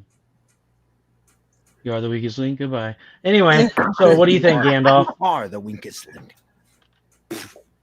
I almost have to recuse myself because it's an Arrow comic, but it's a great book. Yeah. It's a phenomenal book. What more can I tell you? Bloody favoritism. There we are. Exactly. She's English again. Favoritism, maybe nepotism. Am I going to tell you it's a horrible book? Heck no. It's a great book. I just wanted to see what you would say. That's all. That's all I wanted. I wanted to see if you would go with it, or if you'd be like, "Screw you." I can't. Superhero, action-packed book. That's what it is. Exactly. So and it delivers. That's fun. A lot of energy, That's things blowing up, and some silly dialogue here or there. Just to get you, kind of get you into that kind of feel. Yeah. Some of the books get a little more serious as the story goes, but yeah, it constantly kind of dives into the characters and stuff. book 5 had Yeah, a it really didn't go sideways. yeah. You're not sideways yet. No, I didn't Yeah. go sideways. I pasted the link in. So anyway, so folks, I'm gonna give it 4 exploding blue balls. I like it. I want to know more. I want to see where this goes. We're giving it a 4 out of 5 exploding blue balls. This is the link right here that you can go to. Not only get Hybrids, Son of Gods, #1 remastered edition, but you can also get the other amazing comics that are available on that project, and you can go to that link right there. It's got what, 8 days left on it, Luke? 12, I thought. I don't know. I might be looking at an old link. I'd have to look at the link. It's got 11 days left. 11 days left to 11 go. days, Yep. yeah. It was 8 days on Turkey Sharks. Gobble gobble. Hey, So Josh is going to head on out of here. Listen to Josh, this one one. more time. I'm going to give you the full screen. Come on, man. Give us that Turkey Shark elevator pitch. Well, first, thanks for having me on, and thanks for the bedtime story. I was not expecting to get one of those tonight, so it's been 30 years since I've had one of those. Yeah, nice to meet the folks in here I've not met before. And check out Turkey Sharks 1 and 2 on Kickstarter. It's a very fun, silly, but it's got some heart superhero story. And check out Tales of Shock and Terror if you like gore and blood and murder and stuff. I like murder and stuff. All right, cool, man. Murder and stuff. Well, thanks a lot for being on here Or is and it chatting with us murder and and hanging out on stuff? Saturday night. Great meeting you, Josh. Yep, you Yeah. guys too. I'm looking I forward appreciate to it. I'm looking Have a forward great to night, Turkey man. Shark. And best of health to you gentlemen up there. Hopefully you get fully recovered. I was actually very captivated with your stories. Just hearing about that kind of stuff. It's I don't want to say interesting. I don't know if that's the It right is. word, but it's It's interesting. It's yeah. an eye opener. Well, Yeah. it's something very, very few people go through, and from what we understand, even fewer people go through and survive. Yep. There was a It's girl about a from 5% chance that we come out, and it's amazing that Luke and I come out of it alive. a girl from my hometown passed away from it, and she was only 34, 35, something like that. It's very sad. But I was one of 6 people that made it out of the ICU, of a full ICU. They were packed. yeah. So yeah, it's and so we understand that the story is interesting. People, want to know about the process or kind of the experience, because a lot of people, when they go through it, they don't live to tell the story. Yeah. And so I don't shy away from telling the story at all. Yeah. I understand it's very interesting to people. Yep.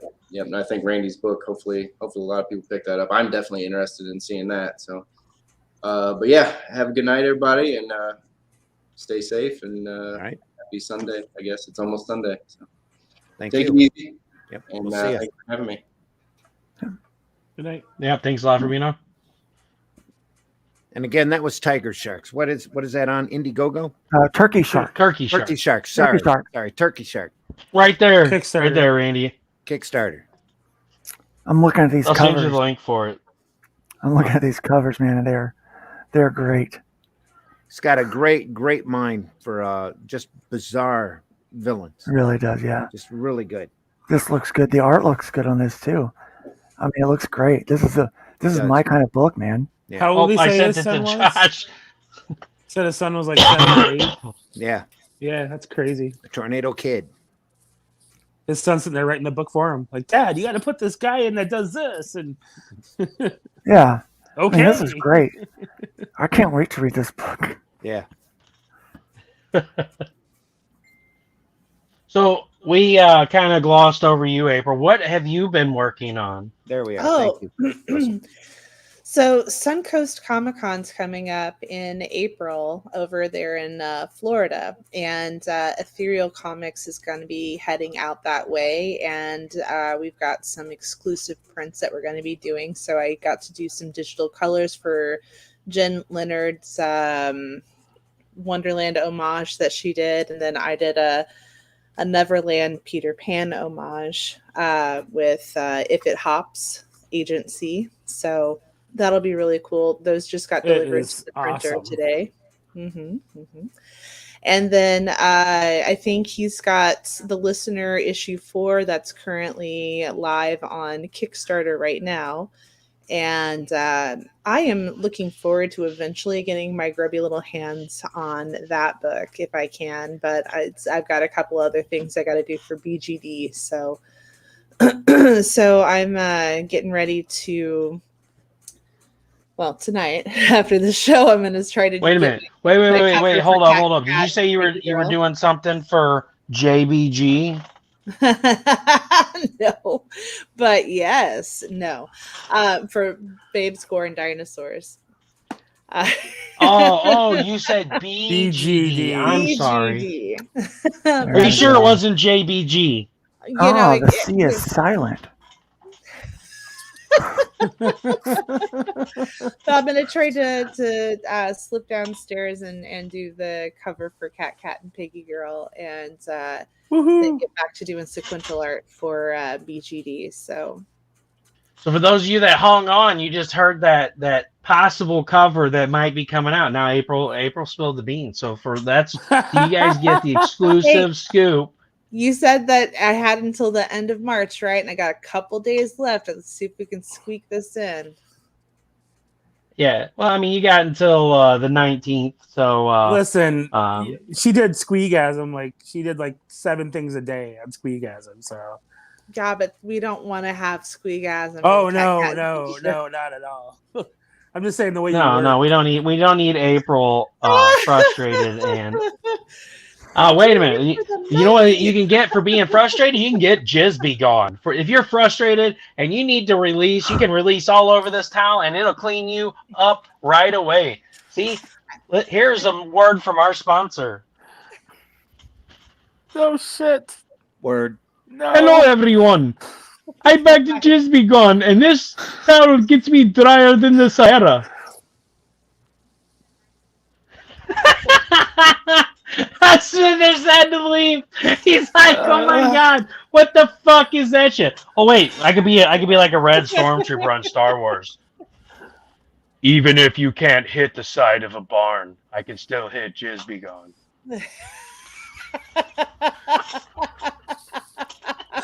Fuck, Russell. All right, I'm sorry. Go ahead, April. No, what you need is a ShamWow type commercial.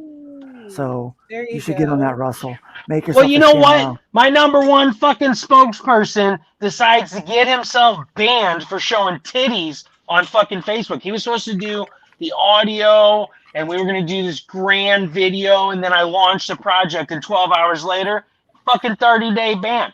Well, guess what? We have a 30-day project, and I can't reach out to this guy no more because Facebook is the only way that we can communicate. Is he banned on Instagram? And then I don't think he's banned on Instagram. No, he's not banned on Instagram, which he figured out, and then we got a hold of each other on Instagram, so we're working on things. But that requires him to also answer messages on Instagram. Stone Abdullah. Listen. Yeah, so listen, this. Yeah, and so this guy doesn't realize.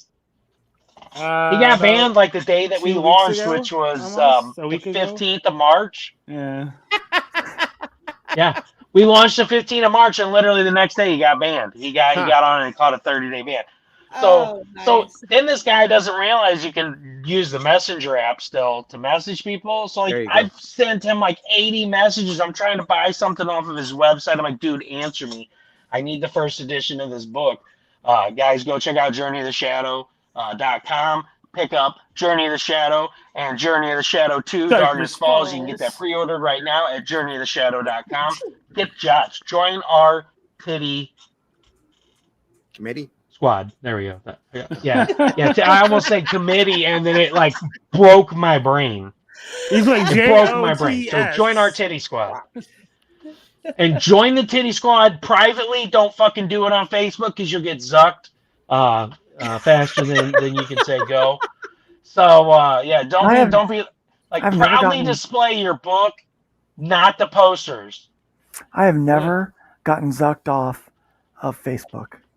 I haven't. I got April Radia's cover of. Have you gotten zucked dildo off? Going in vagina. Use Jizz Be Gone.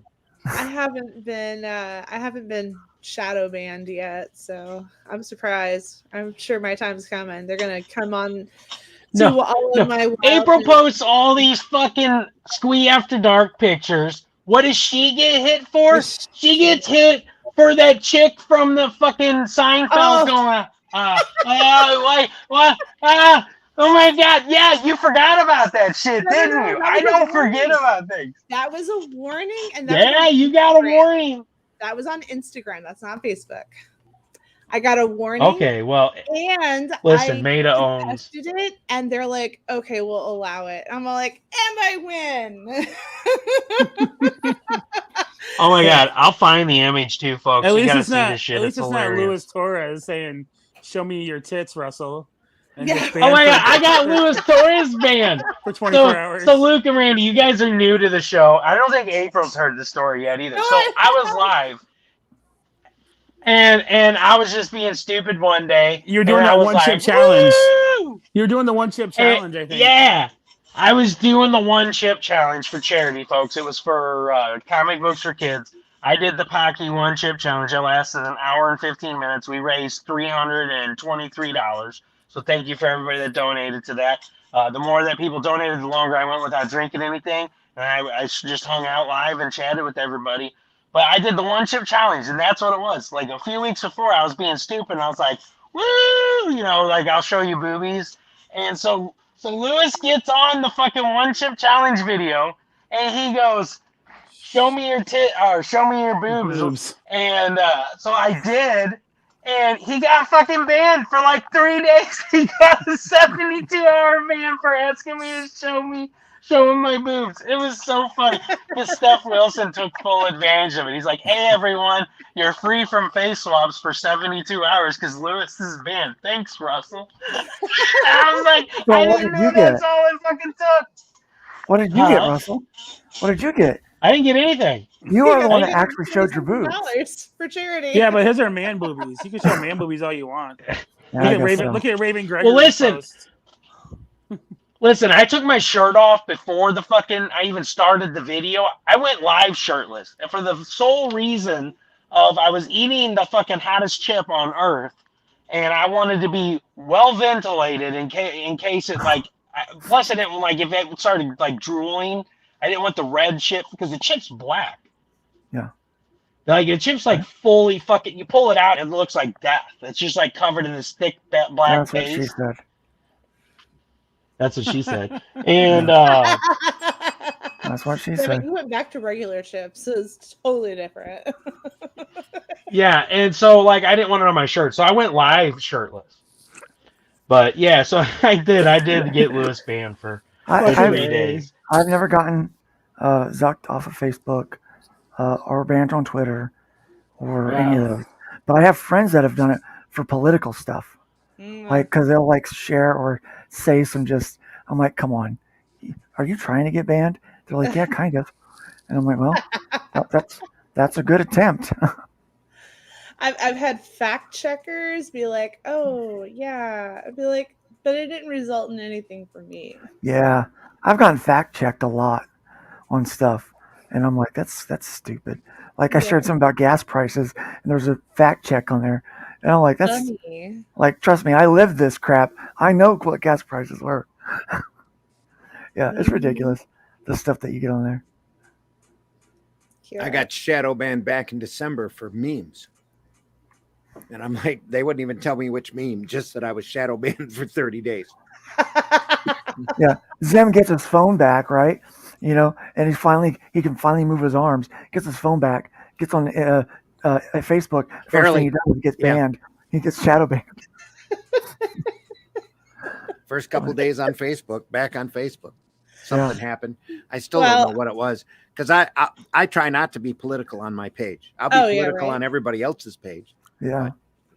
Well, I back when I was doing Kinktober with all of that, like 6 or 7 days in, all of a sudden the internet wasn't working, or Facebook and Instagram weren't working. And I was like, oh my God, I've broken my phone. Oh my God, what did I get myself into?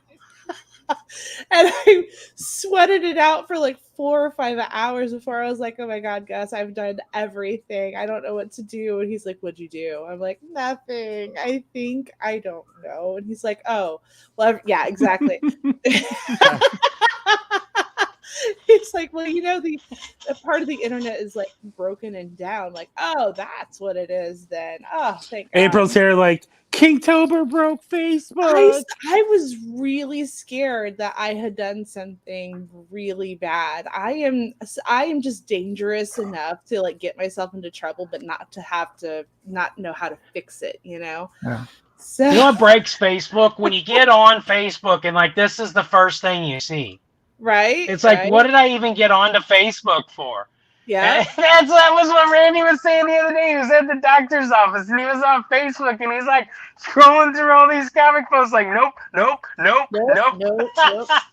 I pull up Instagram and Dita Von Teese is like the first thing to come up. I'm like, yeah, this is not great in PTO meetings. Like, some of you might know that I'm a pastor. So when Russell called me Reverend earlier, I'm an ordained pastor. Right. I've learned not to check my Facebook or Twitter when I'm at church. I'm like, just because I have so many people that I'm friends with in the comics industry, and I'm like, you just never know what you're going to get with some of these people. You never know. And we all know that Sunday, especially Sunday morning, is the day to send stuff to Luke. Do now. Yeah. Tomorrow between 9:30 and 11 a.m. Eastern time. Just light my phone up for crying out loud. That's. I'm in the middle of Sunday Funnies, and I'm like going, Luke needs to see that. I'm trying to get back there. I always want to go on Sunday Funnies too. Like that's the show I want to go on really bad, but it's right during my prime work hours for the week, so I can't. Yeah. I mean, I do more work than just Sunday morning from 9:30 to 11, but that's the part of my job that everyone sees. Nobody else sees all the, the 90%. The preparation. Yeah. Nobody sees all that other stuff, or they go into the hospitals and visiting people and all that kind of stuff. Nobody sees that stuff, but they see Sunday morning, and I'm like, I want to go on Sunday Funnies because I feel like I may not have a lot to contribute, but I have a lot. I'm really good at derailing conversations. Like that's my thing. Of what? Derailing a conversation. Yes, that happens plenty on Sunday. It's not like you can call in sick and then go on Sunday Funnies. They'd be like, everyone would know. Yeah, everyone would know. They'd be like, Luke, you were on the show. We saw you. I'm like, why did you see me? You're supposed to be at church. Well, because they check Facebook while church is going. So it's like, well, I just went on so that you would actually see me because you're not looking up at me. Yeah, you thought they were bowing their heads, and here they are behind the pews looking at looking at Facebook. Yeah. Every day, all day. Yeah, it's not just something that you just send them stuff. You have to send it to them every day, all day, just to get them off guard. I was like, what is well, and that's not the worst part. So Luis Torres has VRXOXO #2 going live. It's live on Kickstarter. And it only has 8 days left on it. He catches a 7-day ban from a post 2 years ago that he posted that is an homage to a painting of these angels and cherubs, and it's his characters homaging that painting, and it shows butt crack, that's the worst thing you see is butt crack, and he's just posting this shit, just chugging along, and Facebook's like, boom, 7-day ban. And he looks, and it's this fucking post from 2020. Because I was like, he sent me that in Messenger. He's like, well, I caught a 7-day ban. I'm like, for what? And then he sent me a picture. I was like, dude, didn't you post that back post-COVID apocalypse? And he's like, yeah, I posted it in fucking 2020, right at the beginning when one of his other projects was going on as a future, cover release. I'm like, you know what it is? You've done 2 books since then. You still haven't done that cover. Somebody's pissed that you showed that cover off. And they went back and found that post and fucking reported it because you never used it. Some people have nothing better to do than mess with people on social media. Yeah. Is that how? That's why I stay off Twitter. I get reported all the time. Facebook just has the computer going through photos posted and be like, oh, who posted that? Ban. Yeah. I had this period of time where I kept getting reported for stupid stuff. I'm like, why is this getting reported? Because they let you know if they're investigating something, And so I went through and I blocked a couple people that I thought it might be, and those things stopped. So Oh. I found you, troll. I found you. That happened to me the other day. I posted a memory. I reshared a memory because I too, like you guys, back in 2014, I went to a coma for a month. I had H1N2 and pneumonia at the same time. And by the time I went to the urgent care because I just work. I work through being sick. And by the time I went to urgent care, I had like 25% oxygen level. Oh. And they were like, "How are you walking?" Oh my gosh, I don't know. Yeah, if your O2 is 25, dude, you're almost dead. Yeah. And they were like, "How are you walking?" I'm like, "I don't know." So they put me under right away when I got to the ICU, and I woke up a month later. Like Randy said, like the dreams are fucking crazy. They are. And like even to this day, it's like 8 years later. I'm still like, wait, was that real? Was that not real? I remember all of those dreams. Very vivid. They're very vivid. Oh yeah. Yep. And I posted like my trachs like I had a picture of my memories of the hole healing from my tracheotomy, and they sent me a thing saying like an hour later the post you just shared, we need to put a disclaimer saying sensitive viewing. I'm like, oh, okay. Yeah. It's like not right away. It's like you had like a hole in later. your throat. Yeah. Apparently, you're not allowed to show any holes. I don't know. Somebody might be your body. getting excited about you showing off your hole. They might need Jizby gun.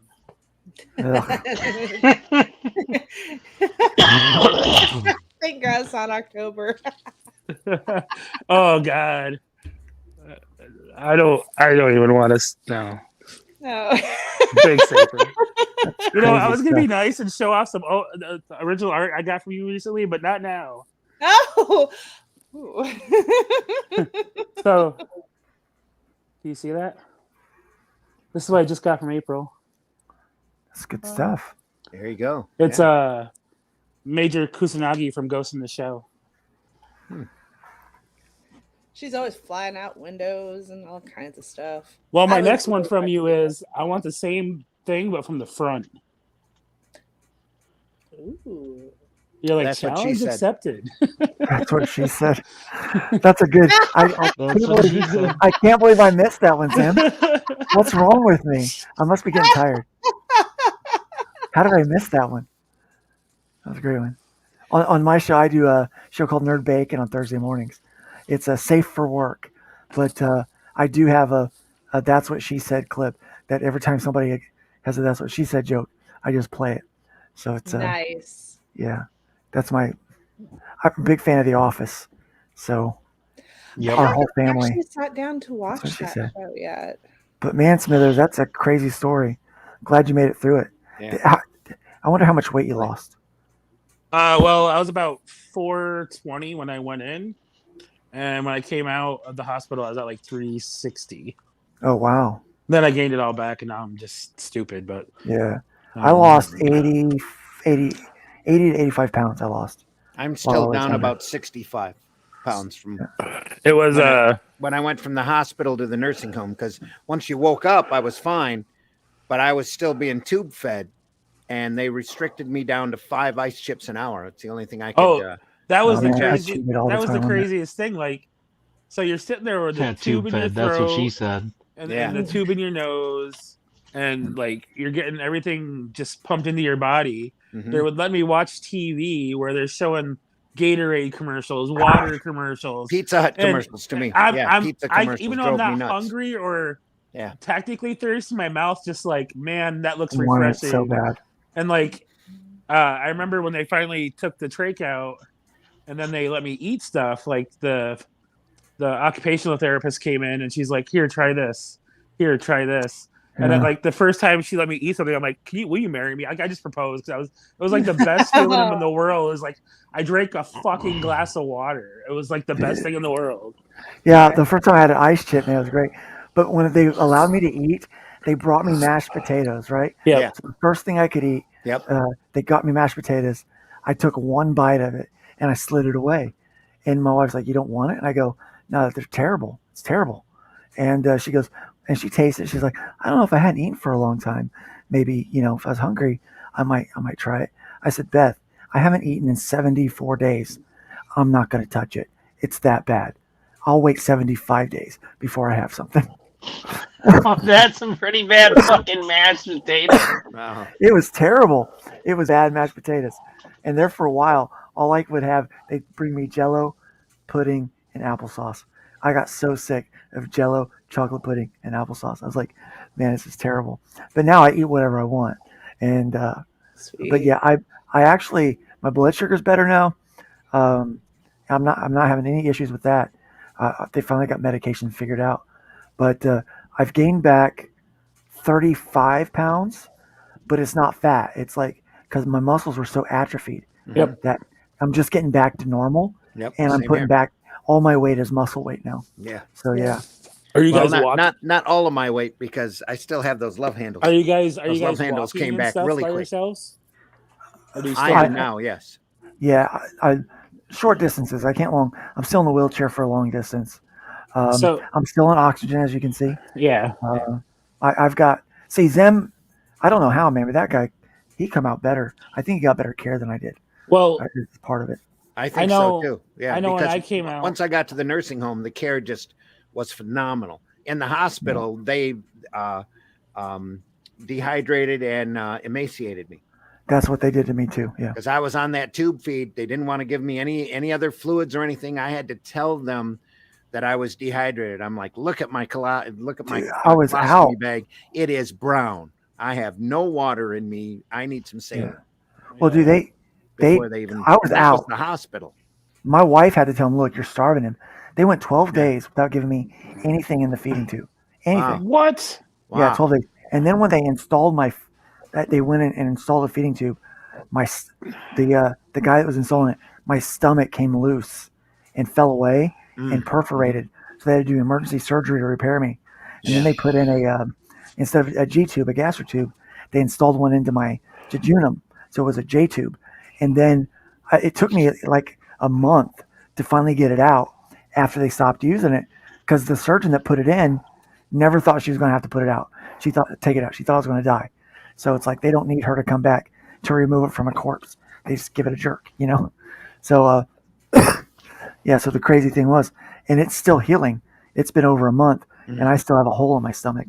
So it's like it's just a pain in the stomach. It's just annoying having to deal with that stuff. But yeah, so I lost all of my muscle. I looked down my legs when I finally woke up, and it looked like bones wrapped in chicken skin. Yep. It was disgusting. Same here. And It's the most frightening thing that you'll ever see.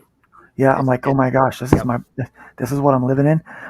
My left arm is still paralyzed mostly, but muscles coming back and movements coming back. Good. I've lost use of the hand.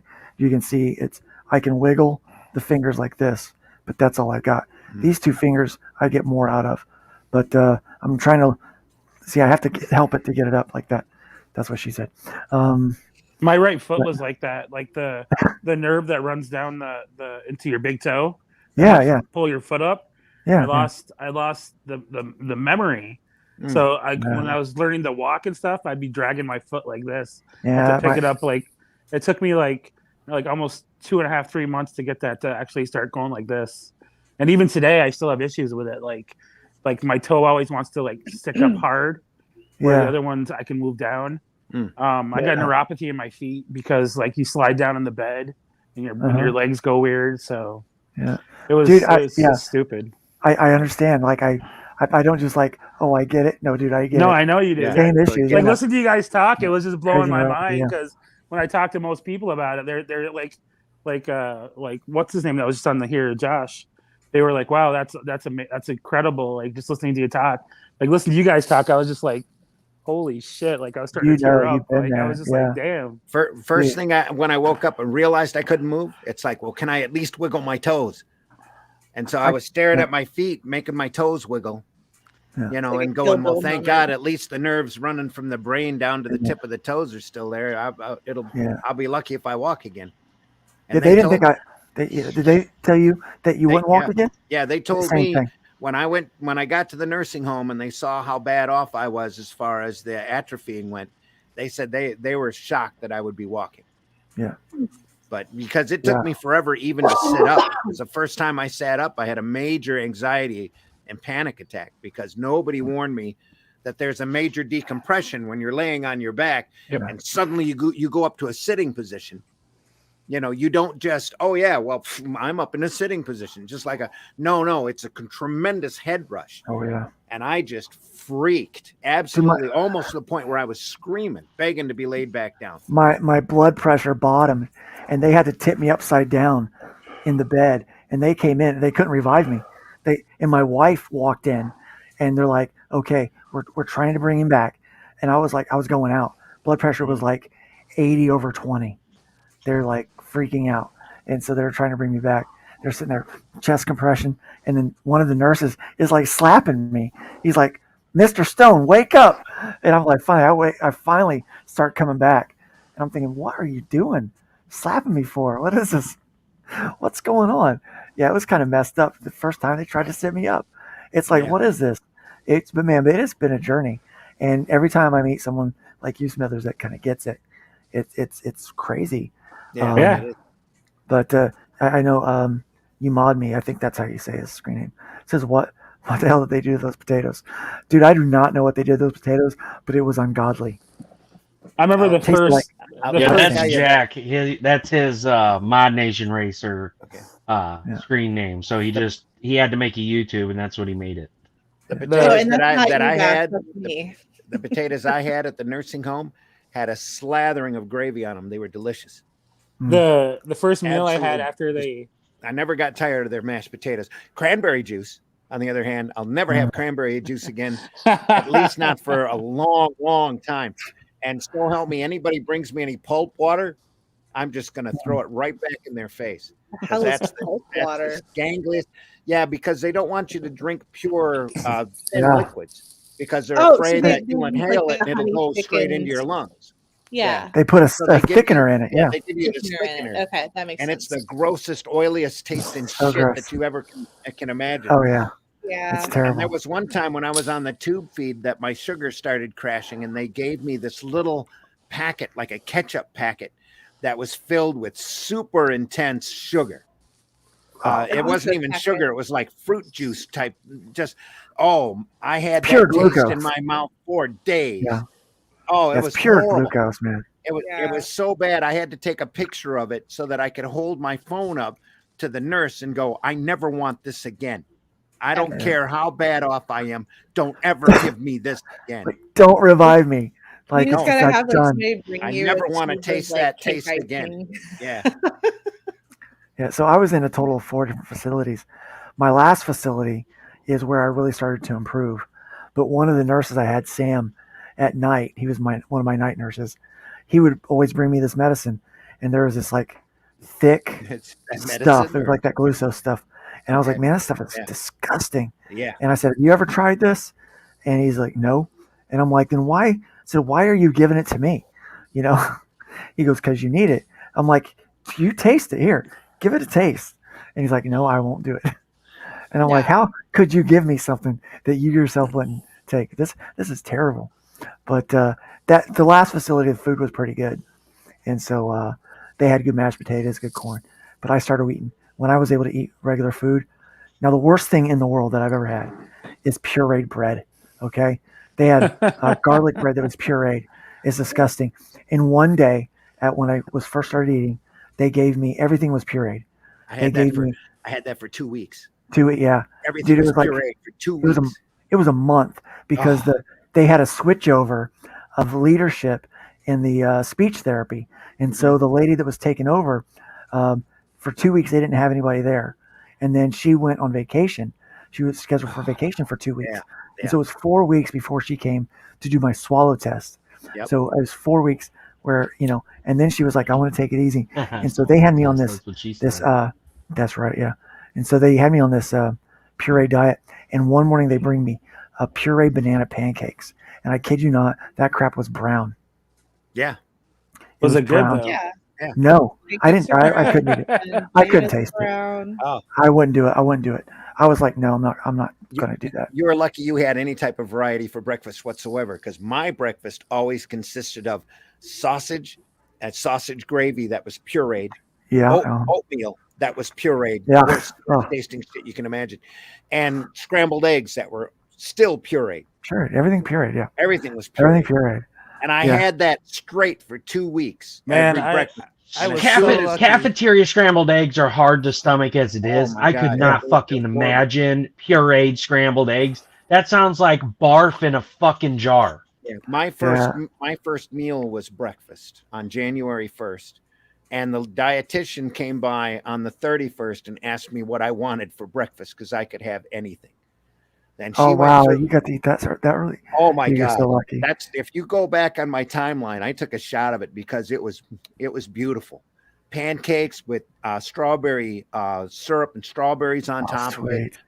Real oatmeal, you know. It was just phenomenal.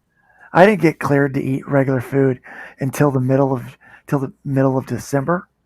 But prior to that, I would have my wife sneak me in stuff, and I would eat it because they had been bringing me. So I was only allowed like 3 ice chips a day, and I was like, screw this crap, you know. So the nurses they realized that was just ridiculous.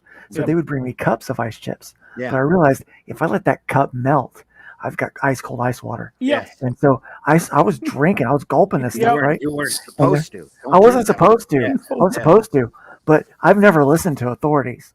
Yeah. Like that's my nature. Screw the man. I'm like, I never listen to authorities. Yeah. Yeah. And That's so what when they they're did coming with in me to test too. me. Yeah. I had a nurse that would like be really strict about it. Like she'd keep the ice like off the side of the bed table, and she'd keep it over another table. But then like someone would put it down and give me a couple ice chips and leave it there. So then I'd be like stealing ice chips and then drinking it when it melted. And, I did that all day long. I think they did that on purpose in order to get your PT up, you know, in order to get your movement going, because you really wanted to have that. You're going to figure out how to reach. Well, that's what I did. Like once they took everything out of me and I was still in the ICU, I was like, and they gave me a bed with a thing I could pull myself up on. Mm-hmm. Like that's all I tried to do was pull myself. And once I got myself being able to pull up, they brought me some bands in, and like I just worked. I didn't want to be in that hospital. Yeah. And like they were really worried I'd have to go into physical therapy. Yeah. Or go into a nursing home to finish physical therapy. But I was like, fuck that. I'm out of here. And I was like 2.5 weeks, after they took everything out of me, I was going home. Yeah. Nice. Sweet. Yeah. That's great. They were like awesome. I went from not being able to even stand to like walking 100 steps. That's pretty much what it took for me to get around within 2.5 weeks. The only thing I couldn't do was step up a step. So that was the hardest thing to do. Was like get into my duplex was it was like I had to like put chairs down and like kind of inch myself up into the chairs and into the doorway. And then I had to fight with the wife in order to be able to walk down here to the basement once I was home. So I'm like, I can do it. I know I can do it. I was taught how to do stairs because at the PT I had at the nursing home, they'd always ask me what I wanted to do, and I'd tell them, and they'd let me do it, and they teach me how to do it. You know, so they had a set of stairs there. So it's like, I want to go up them stairs. Okay, this is how you do it. Zim and I talked a lot, and it's probably true for you too. We think what saved us was we had weight to lose. Yeah, you know, it was because we had that extra weight. We were so obese that we survived the ordeal. Yeah, but I think it turns out that my skeleton and organs weigh 200 pounds. So that's what I was skeleton and organs. Like they were really worried about me because like you guys had people were getting pneumonia and the flu, like H1N2 around here in Green Bay. Like our ICU filled up that year. And it wasn't like older people. It wasn't younger people. It was people like smack dab, like in their late 20s, early 30s to 40s. Mm-hmm. And a guy the same age as me did the same thing I did. He came in and he died. They put him in a coma, and like 2 days later, his kidneys failed and he died. Oh man! And thank God you're still with us, man. My parents like would come every night after my dad got off work. So my mom didn't like to drive all the way across town by herself, and like it was really scary because like having those dreams and having things messed up. Like the first day, my parents couldn't come. It was like the one day they couldn't come. I finally woke up and I realized like fully that, okay, this is real. This part is real. Like the nurse that was there, like I honestly watched two people like from my crazy coma dreams evaporate in front of me. Wow. And the nurse that was there, like for some reason I just trusted her. And I was like, I'm okay. I'll be okay. And they just left. You've been looking for that, huh? and they just like disappeared. Yeah, that's how many fucking pictures I have in my goddamn phone. I had to find this. This is what April got hit for. I told you to slow down, but you didn't listen. And then like that nurse was just trustworthy, and she was awesome. Like it was like about like by May I went back to work end of May, and by like June, July I was like going back to the hospital trying to catch the physical therapists, the nurses that helped me. Like one guy actually came in because he switched hospitals, and he came into the restaurant I was running. He's like, "Hey, aren't you James?" And he's like, "Oh my god, dude, you look so." He was like so happy, like it's like you really made it, because he said that they were just touch and go for a while, and all the nurses told me, and my parents, like what knew that they knew I was gonna make it was when they bring me out enough to do stuff to move me around and have me like kind of aware, but I wasn't aware at all. Mm-hmm. Like I was giving them the finger, like I was they had to strap me down like you guys said, awesome. But I was giving them the finger, and they said that I was smitten with one of the nurses, and I asked her to marry me, and I'm just like, man, I asked everyone to marry me. What'd she say? I was out. Yeah, it was crazy that. So I stood for 31 seconds on Christmas Eve. Nice. And they allowed me to go home for a few hours on Christmas Day, which was like a huge blessing. So I went home, and I had to wind up having to use a restroom, and everyone's trying to really help me. I'm weak, but I got this boost of confidence. And so on the 27th of December, they take me down to physical therapy, and my therapist asked, "What are we doing today?" And I said, "I'm walking." She goes, "Really?" I said, "Yeah." I said, "I'm walking today." And so she got me on the parallel bars, and I walked 17 feet down and 17 feet back, and did that twice. Yeah. So I mean, I was determined. I'm like, I'm going home. And a few weeks later, middle of January, they discharged me to home. Still doing outpatient therapy. Love that. Yep. Love that. But getting stronger every day. Things are coming back. And my voice is getting better. So fortunately, with my job, my brain and my voice is really what's needed. Right. My ability to walk, which I still shuffle a bit. I've got trouble lifting my toes up.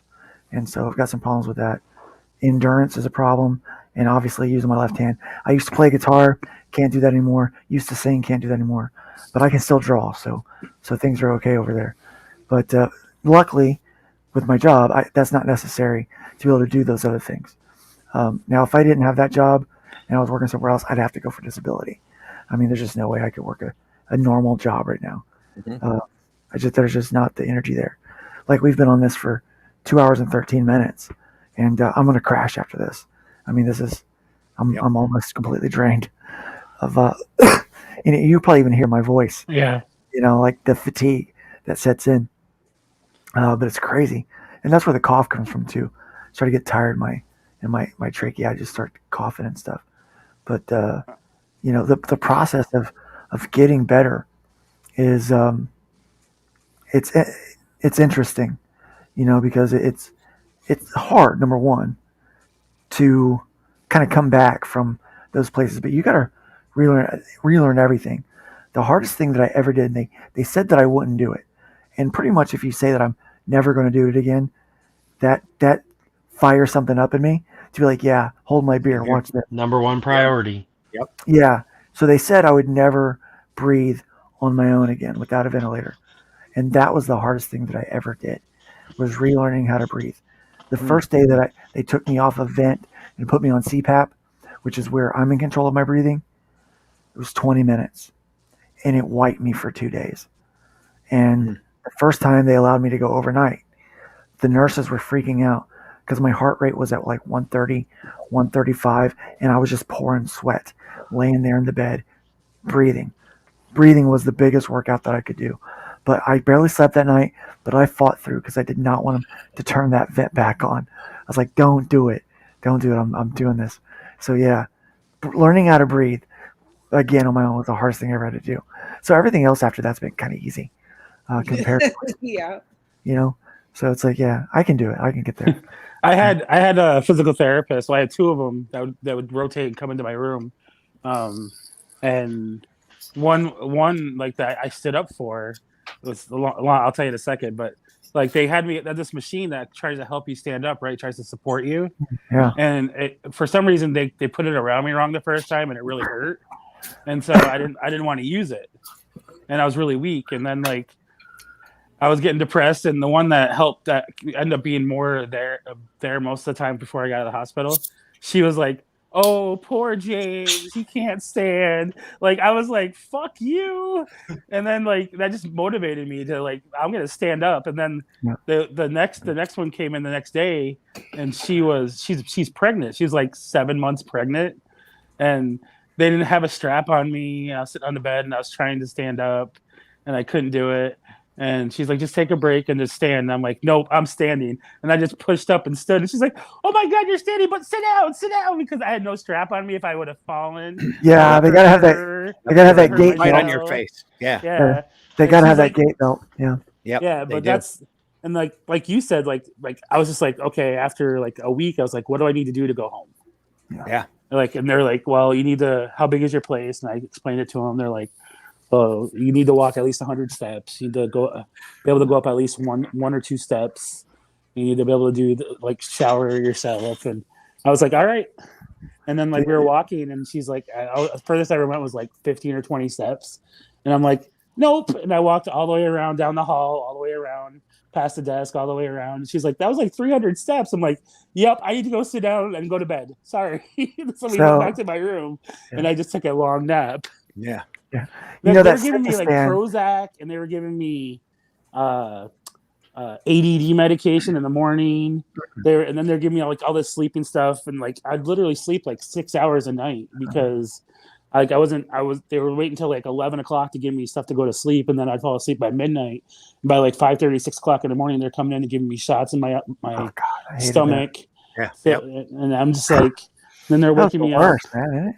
Yeah, then I'd like I'm trying to sleep, man.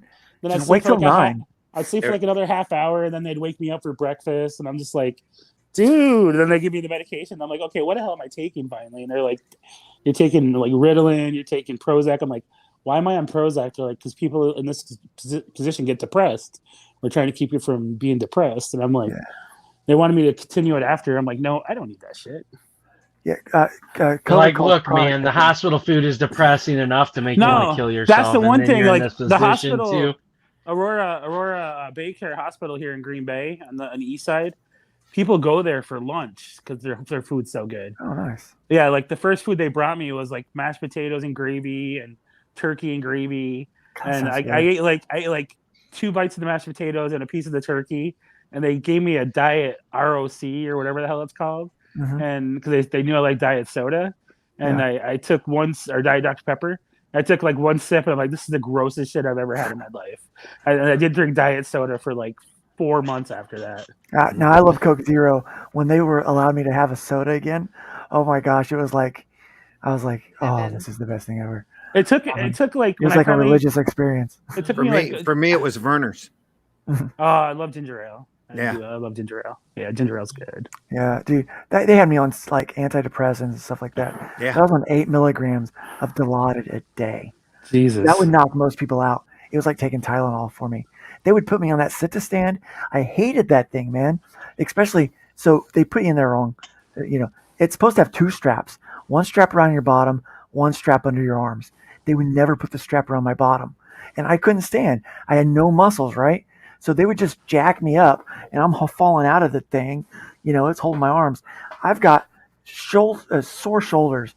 I'm having chronic pain from COVID. They think, my therapist thinks that I may have gotten undiagnosed, but that Guillain-Barré syndrome, which, part of it causes chronic pain in the back and shoulders and legs, and so I'm like, it's like my pain level I was living at a 7, and when it got really bad, it was a 10, maybe an 11.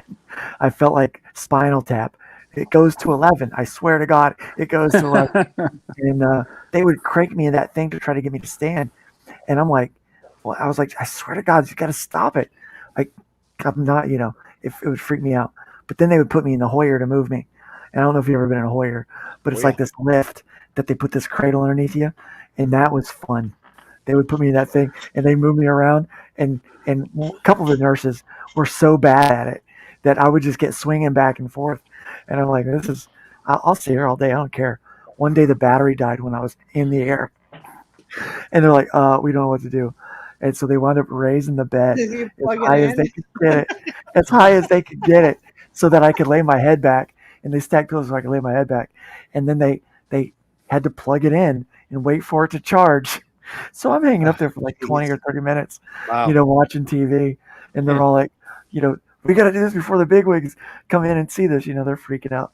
But that was the most exciting day that I'd had in months. So it was a lot of fun for me. Stable, and it distributes the weight differently so that you're not hurting. It's like you're in a gigantic net.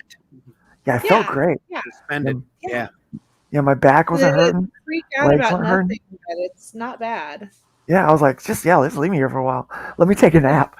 I'll be back. But yeah, I remember every day right after they had to figure out my meds, because they would give me these meds and I'd be totally lethargic through therapy. And then we realized that they got to just give me a Tylenol because I'd be so tired afterwards. Mm-hmm. And so this was when Dilaudid was still working. And it was the IV Dilaudid, not the pill. But the Dilaudid was still working. So I would go to therapy, and as soon as I got back, my nurses knew, have the Dilaudid ready.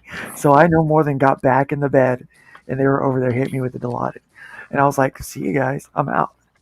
And I would nap until 4 o'clock. That's the thing that saves me some days. Yeah, which is when my wife would show up. So I would sleep until then. We'd visit with her. Visiting hours were over at 8. The last shift, they started giving me medicine around 7. And I was like, hit me again with the Dilaudid.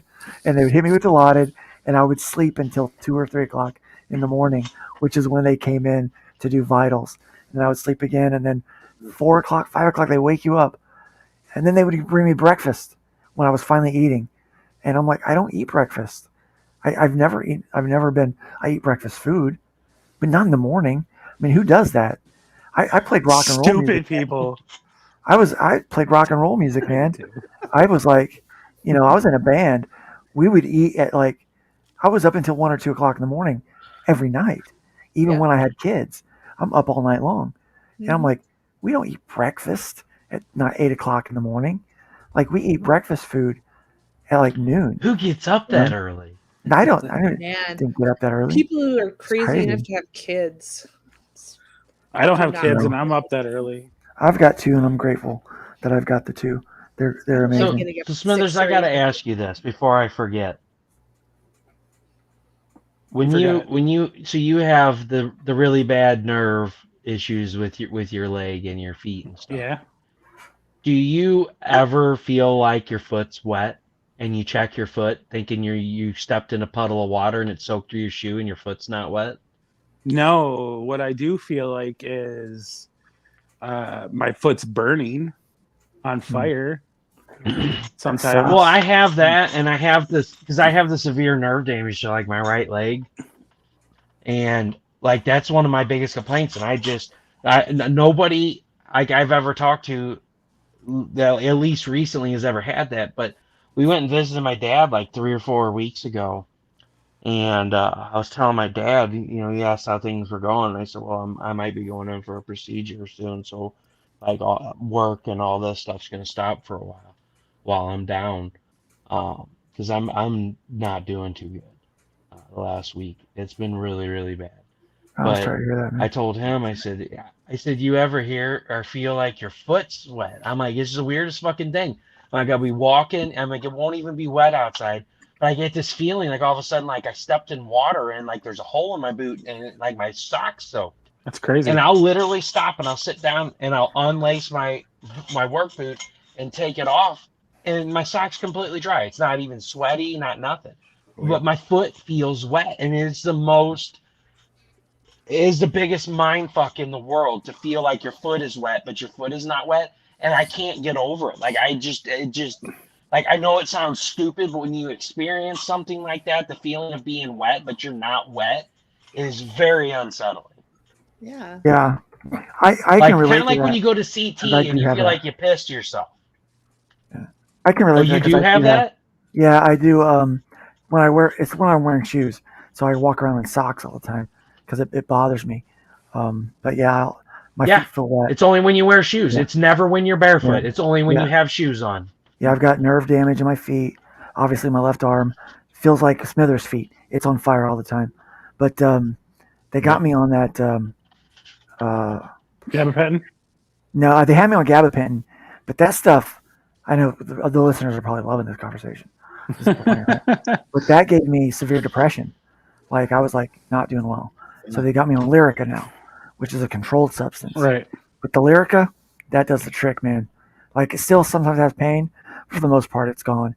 And then I get one tramadol a day, and that does the trick, for the other pain. So Well, they started me out on 600 milligrams of gabapentin. I'm on 3,600 milligrams now, and last year I almost got to the point that I almost killed myself.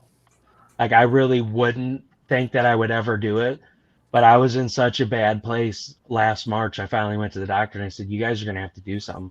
I'm like, I'm already depressed, with the cancer thing that happened in 2020. I said, and then I got hit, and this stuff's been dragging on for a year. I'm like, and then my son might be going in for a heart surgery and everything else. And thank God I went and they put me on depression meds. They put me on the Loxetine, which I can't remember what it is. I'm on a high dose of that too, but it's for pain also and are you depression. still on the gabapentin? Are you still on Yeah, I'm gabapentin? still on it. Yeah, you might talk to him about switching to Lyrica. So Lyrica works better, but it doesn't have the side effect of depression. So I'm not thinking about grabbing a gun and killing myself. Is that every 5 Pregbalin? minutes. What? Is that Pregbalin? Is that what the off-brand is? Oh, I couldn't tell you. My wife could tell you. I don't know. She just throws pills at me, and I'm like, Well, I'm just "Tell wondering me what because it they is." switched me to something last year. Whenever I went and visited Steph and Carrie Ann, they switched me to Pregbalin, which is, I think it might be Lyrica, and I was in worse pain on that than I was. Oh man, that sucks. I might put me back on the gabapentin because I tried to quit the gabapentin because I go in these real depressed, these bad spells. Like last week I'm like I'm just gonna cancel Blastcast. I'm not getting on here, and people are like, I don't understand, why do you do these shows even though you're in pain and stuff all the time? It's like because this is my mental therapy. Yep. This is like getting on and chatting with other people, Absolutely. and this is what drives me to keep going on. I'm like, it sounds fucking stupid for me to sit here for 2 hours in pain and just bullshit with people and have fun, but this is my out. This is my way to go on here, be who I am, have fun, and act stupid. And you It forget, makes you feel normal. and you can talk about forget shit. about the pain a little bit. Like Yeah. you focus on what Yeah. you're doing. Like if you're sitting around your house watching TV, the pain's still there. I mean, it Yeah. takes a lot for me to like get engrossed Yeah. into something on TV. But like Yeah. being on this podcast, I don't focus on my feet. Yeah. My feet are in lots of pain. Yeah. Like, I'll move a lot. You'll see me readjust because my back hurts. But yeah, this makes you feel normal. Yep. It makes me feel like I'm still able to contribute in some way. Yep. I mean, I'm gaining more independence, but there's a lot that I can't do. I can't drive. I can't. I can't tie my own drawstring on my pants. Can't buckle my own belt because it takes 2 hands to do all that crap. Did you guys get like the cool like sock thing to help you put your socks on? They try to, but I figured out how to do it with one hand. I was like, screw that. I'm not. This thing's that gets my feet hurt so much, and like the other day I was like, I'm gonna go dig in my closet and see if I still have it. Yeah, but it's Lyrica. Yeah, okay. Pregbalin. Yeah. They gave Yep, that. that's what they put me on last year. A bigger than usual one for me, and showed me how to do it. And I says, why don't I just do this? And they said, yeah, do that. Yeah. I need to get one of those things because I can't bend over and put my socks on. Like literally, I that's my worst thing in the morning is putting shoes on, to the point that I've started wearing flip flops to work. I've got a pair of because I got 2 jobs. But the one I have to wear shoes, so that's like a 10-minute thing. I do it on the steps because it's easier to put my shoes on the stairs because I can kind of Russ, they lift got my those on feet up and do it Amazon. without bending over. Dude, they got those on Amazon. You get I yourself didn't one. even know they made things to help you put your socks on. That's There's They do, bound to man. be Oh, an dude. orthopedic, stupid, an but that's orthopedic like store. If I find Any it, major Russell, I'm city gonna would send have it to one. you with everything Yeah. else I'm supposed to send to you. Yeah. yeah, I'll be waiting on it. It'll be Christmas. I'll be like, man, I sure could use that sock putter on It her. shows up, you're like, motherfucker, Smithers actually said it. Yeah, I'll be like, oh, I'll be damned, motherfucker. No, see, But that's yeah, part no, of the problem I I'm just having I is have a like the pain in my feet. Like when I go to work, I run restaurants and I'm on my feet 10 hours more a day. And like I just don't want to. listen, man. I come home and sit down and I'm just like, I don't want to do anything. And then like even my days off, like I just sit here with my dog. Mm-hmm. That's all I do. Listen, man. If I would wake my kids up at 3 o'clock in the morning and have them put my socks and shoes on, Tiffany would fucking murder me. You would never hear from me again. Yeah. You'd be like, man, I wonder what happened to that Russell guy. I guess the tumor and the back shit got him because he's gone. And be like, no, fucking Tiffany did it, but she covered it up with the other shit. You want- modern day Chicago. But- We had it coming. These, Yeah. you want to hear something funny? I contacted my colorist that has worked on all the hybrids books. And I kind of said, hey, I'm out of the hospital. I'm back home. I'm going to be sending you some pages so that we can get this done. And he writes back, he's like, oh my God, I thought you were dead. He goes, you hadn't contacted me. I hadn't seen anything on social media. I thought you died. I thought COVID got you. So he thought he was out of a job. He was so happy when I come back. He's like, yeah, I'm getting paid again. But yeah, so that was kind of funny. But Yeah, that's so- the scary thing about Yeah. like people that work for me at different restaurants that I've run when COVID started, like because a lot of people just were too scared to leave their house or didn't want to Yeah. work.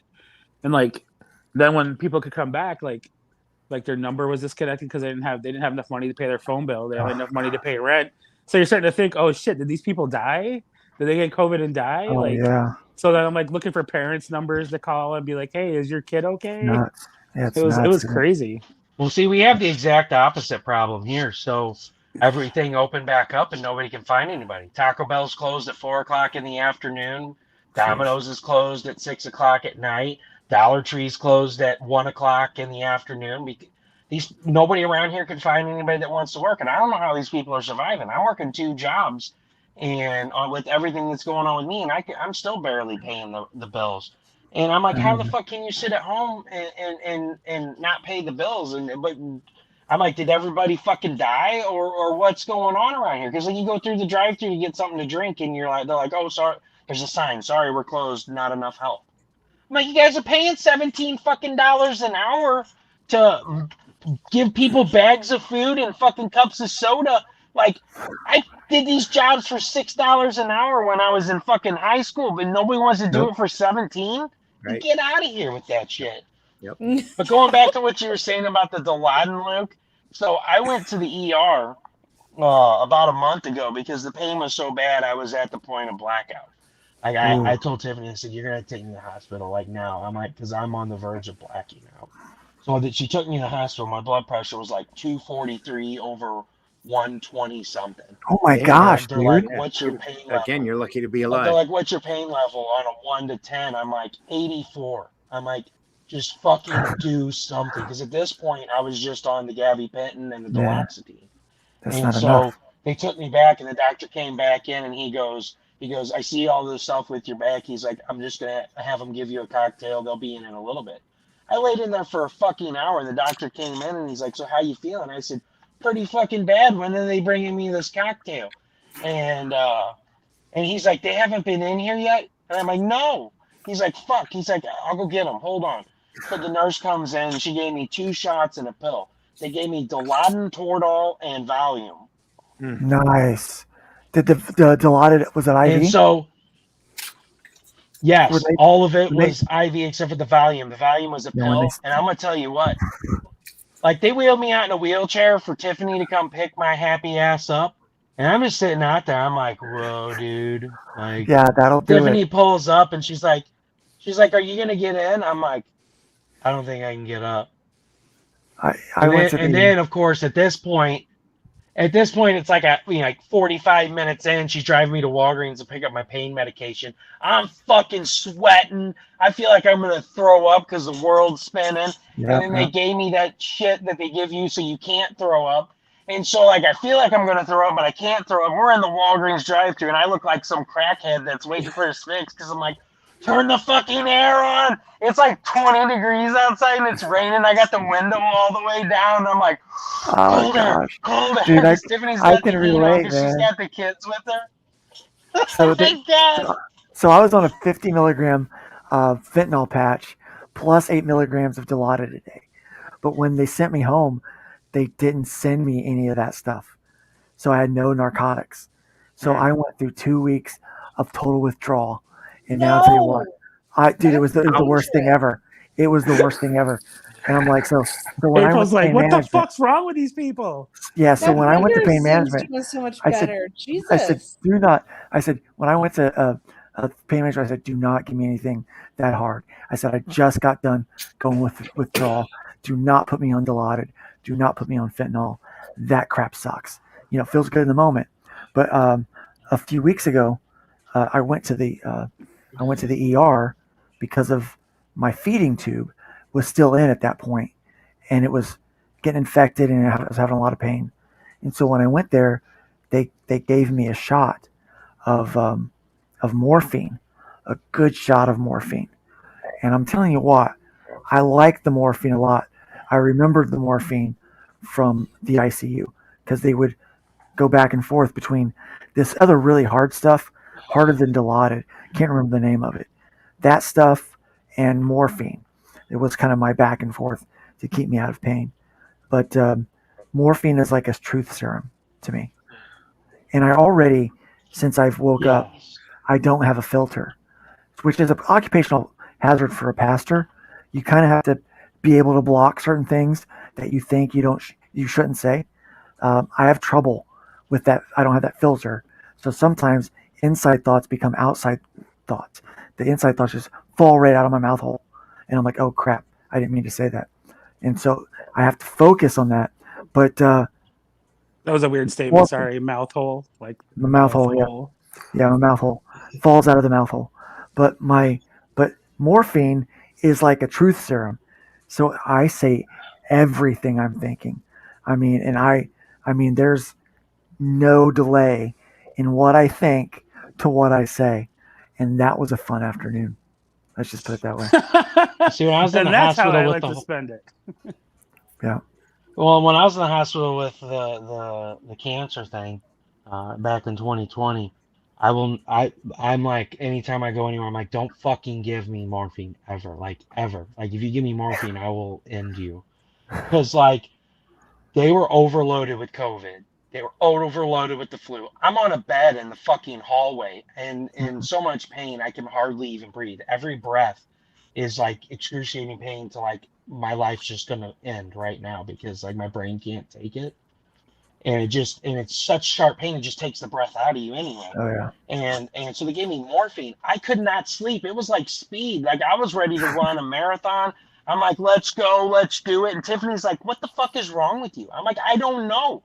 And I'm like, I was like so tired because I hadn't slept in 3 days, but then I wasn't tired anymore.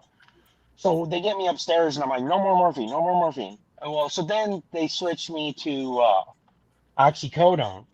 And so when I was taking the oxycodone, I actually was doing fine with the pain and I could sleep. But then they were waking me up every fucking 15 minutes. Every time I would get to sleep, they would wake me up again to do this and that. That's their favorite thing to do. Yeah, it is. They're like, but Russ, why aren't you getting any sleep? You need to rest. Well, leave me alone. You need to rest. I'm like, I hours. haven't fucking slept in 3 days and I'm finally sleeping and you woke me up. So this is what I did. My wife packed my AirPods for me. So I put my AirPods in and I just put the fucking sheet over my head. Well, so I was like sleeping and the actual doctor came in and was talking to me and like couldn't figure out why I wasn't responding to him. Well, I fell asleep with the music, in my ears, and I sleep good with music on. And so they did the old flick the bottom of the foot trick you do to an infant, You know, when Yeah. an infant doesn't respond, if you flick someone on Yeah. the bottom of the feet, it gets their attention immediately. Yeah, 'cause what a it's crazy nerve. thing to do. And I'm like, what the fuck do you want? They're like, we've been talking to you for like 10 minutes. I'm like, they're like, oh, he's got AirPods in. I was like, fuck you. I finally fucking Trying sleep. to I figured out a way sleep. to block you assholes out. Just like, come in and do your shit. Just molest me, do whatever. I don't give a fuck. Just let me sleep. It's Yeah, the they would worst do. thing. People think, Yeah. you go in the hospital, you're gonna get rest, you're gonna get fixed. No, you're gonna come out of the hospital worse than you were because you haven't slept Yeah. in 4 fucking days. And the thing is, like some of the stuff that they do to you, while especially, and Zim can testify to this. That I mean, there's some ungodly things that they do to your body, and it's just uncomfortable, and you don't want to remember this stuff, but you're awake for it. And so I got to the point to where I could just close my eyes and go somewhere else while they did this stuff. And it got to the point to where whenever a nurse would come in, I would just close my eyes. And they kept telling my wife, we don't know why. He just closes his eyes. He's asleep all the time. And so I had to write out, tap out, or Morse code or whatever crap we tried to figure out because I couldn't talk because of the trach. I said, I'm going to my happy place, man. Going to my mind palace while they poke and prod and, man, they kept having trouble with a catheter, and Yep. God, they don't warn you about that, but they pull that thing out and then shove that sucker right back in, and I'm like, what? I can't yell at them because I've got a trach. There's so many things I wanted to say, ungodly things that I wanted to say would have gotten me fired. I guarantee it. But man, I just wanted to rip into them. Like, who does that to a person, without any total disregard for my comfort level? You just gotta zone out. Gotta pretend like it's not happening. It's like, geez. I can contest to some of the ungodly things they do because when Roderick had both of his open heart surgeries, uh, I'm not big on like trauma, life in the ER and stuff like my wife is. She loves watching those shows. Like when I see him, like I can watch horror movies and I just laugh at it because I know it's not real. But like these shows show him like cutting into people and stuff, and it makes me just like want to pass out. Well, when Roderick was born, I wanted to be, that macho dad that stays in there, holds his hand because I know he's going to want me to be there. And they're like, well, you guys might want to leave. I'm like, no, I'm going to stay. It's all good. Well, they go to take the drain tube in that's off his heart. So it goes in, like right in below the rib cage, and it goes up and it wraps around the top of the heart. And it's got like a little hook on the end so it stays there and it drains the fluid off the heart after his surgery. So I'm like thinking, okay, they're gonna fish this out. I'm gonna stay here because when he's older, he's gonna want me to be in here. Oh no, they fucking stretch that thing out and try to get all the fluid down into the bag before they pull it out, and then they just go 1, 2, 3, and they yank that thing out. I mean, blood shot out when it came out, and I mean, it was like the worst thing I've ever witnessed in my entire life. Oh gosh. And I'm like, how can you freaking do that? I'm like, how did you not just pull every organ out of his body with that thing? I'm like, what the fuck is wrong with you? Like, I really almost passed out. I think my wife almost did too, and she watches that shit. Like, that was the worst. I mean, I don't know if it was just because it was her Rip kid it off or like what a it is, but it band-aid. was You got to brutal. get It was it the worst done, thing get I've- it done fast, Yeah. because if you pull it slow, more damage can happen. And it causes more pain. That's Yeah. what they did But, with my stomach feed tube. They asked me, you want to watch? I said, no, I don't want to watch. I was looking away. And then they did it. They just yanked the thing out. And they had the doctor had 2 assistants there with them because I guess they hadn't seen that particular procedure before. And then she goes, see, here, look. And I had to turn and says, it looks like a little mushroom, don't it? I'm like, See, I watched when the surgeon took out my feeding tube. I was like, this thing's been dangling out of my stomach for months now. I'm gonna find out how long that thing was. Was more than 18 inches long. I'm like, where did that go? Like, how was that not That's hanging like- out of another orifice in my body? That's when they pulled my PICC line out from my arm, went into my heart, and I was just like, Yeah. I was watching it. I'm like, so you sure you want to watch this? I'm like, Yeah, yeah. I did that. Yeah. I've been watching you guys poke and prod me for the last month, like 2 weeks. They pulled it out, and I was just like, wait, it's that fucking long? It was like this big purple tube, and I'm just like, it goes really far, damn. doesn't it? Yeah. Yeah. So my wife likes to watch a show called The Good Doctor, and I was watching the episode with her this last week. She was watching it on streaming, and we're watching it, and then like they're in there, and it like got hectic, and they're doing surgery, and they come in. Oh, there's a problem here, and they got to run or whatever. And dude, I had a flashback, like it triggered something, and I had a major panic attack. And I'm like, and after it was over, I was like, ooh, that was weird. She goes, yeah, that was kind of weird. And I was like, oh, maybe I don't watch these kind of shows anymore. Maybe that's kind of off the table for me for a little while. Because yeah, it just triggered right back to, when, I'm on the phone with my wife saying goodbye to my family. I got doctors over me. I had, I only had breath enough to tell my wife 2 things. I love you and pray for me. 6 words were able to squeak out, and that was it. Prior to that, I had asked the doctor, I said, can you make sure that I don't die? He goes, I can't give you that promise. He goes, and then that was it. He didn't say anything else. And I was like, crap, he doesn't think I'm gonna make it, And so they're rushing around, and I remember, starting to fade as they're running me down the hallway, and I can see the ceiling tiles moving real fast above me, and I start to fade, and I go into the dream state, and I'm like, and it just hit, and I'm like, oh my gosh, I'm having a legit panic attack. Like I was breathing, hyperventilating, all that kind of stuff. I'm like, this is a freaking TV show. It's causing this crap, man. It's nuts. They brought me to the ER. They had to, from the urgent care to the ER, they had to go by ambulance because my oxygen level was so low. I couldn't ride with my brother-in-law. Plus, they didn't know how contagious I was. Yeah. And so they brought me there.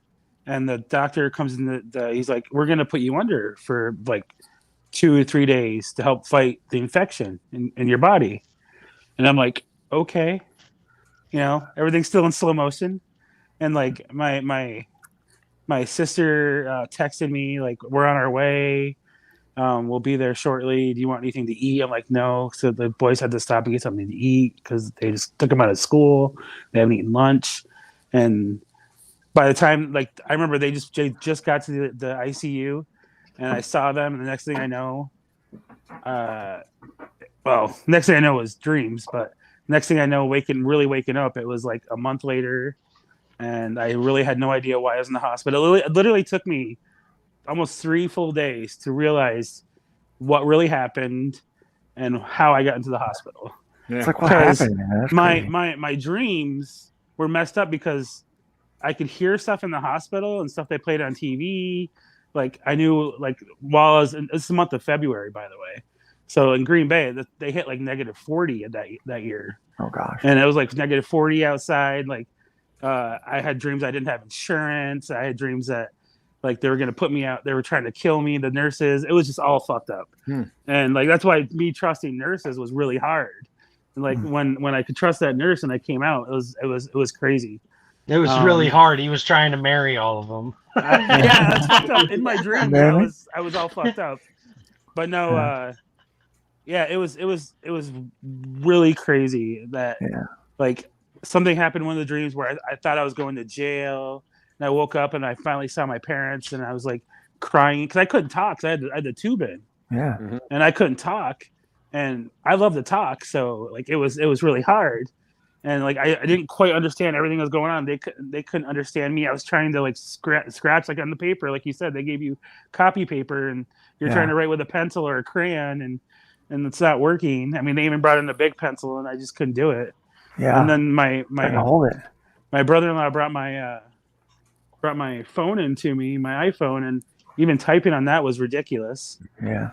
And like I mean, you go to touch your nose, and you're like touching your ear or the top of your head, and. Dude, I feel you, man. I couldn't even hold my phone for months. Yeah.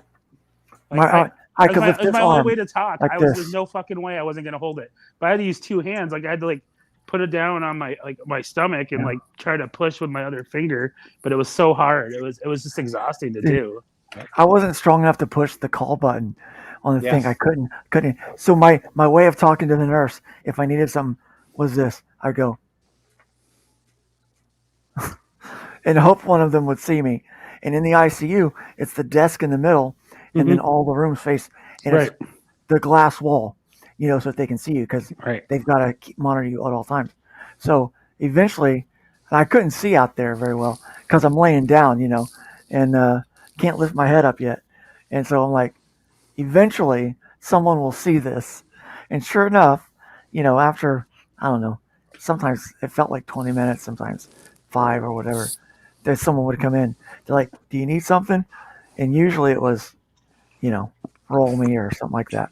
And they would do this thing called the taco, where they put pillows on both sides and it lifts you up so you have no pressure on your spine. And oh my gosh, I still want to be in the taco.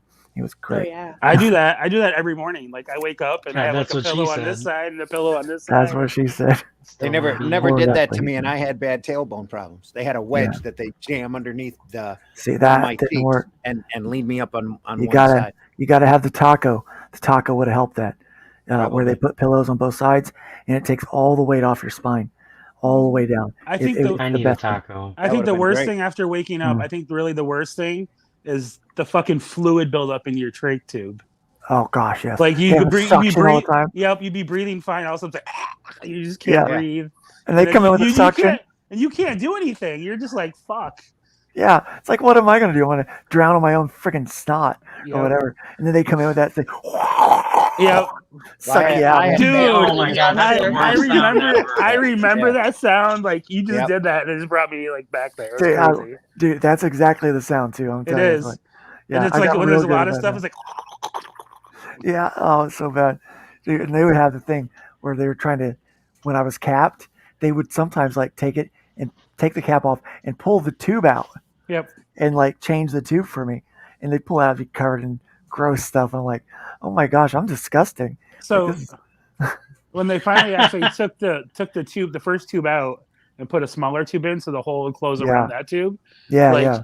it was like not even half a day. I coughed so hard that like the nurse was in the room and I coughed, and the tube went floop. Oh my gosh. like the tape and everything just like The and they're like tube looking shot at, out. and they're like looking at me, and then they're like they call the doctor. They're like, "What do we do? Do we just get a new one and put it back in?" He's like, "Well, how is he?" And they're like, "He looks fine." They asked me if I'm fine. He's like, "If he's fine, just put a bandage over it, and then just tell him to press on the bandage when he talks." And I'm just like, they were freaking out for like a good like 5 minutes before they called the doctor because they were like, what do we do? Because they didn't sew it back in, they didn't stitch it back in. They just set it in there and taped it. And then like I just coughed so hard I went. Yeah, that's funny. Yeah, he's absolutely right. So, yeah. They did my trach bedside. Stiller doing it. It's just Yeah. I mean, that's funny. I didn't have it. I never had it fly out, but yeah, it was. I've got video of when the whole time they're like, even when they cap me, they're like, you should be talking better than you do.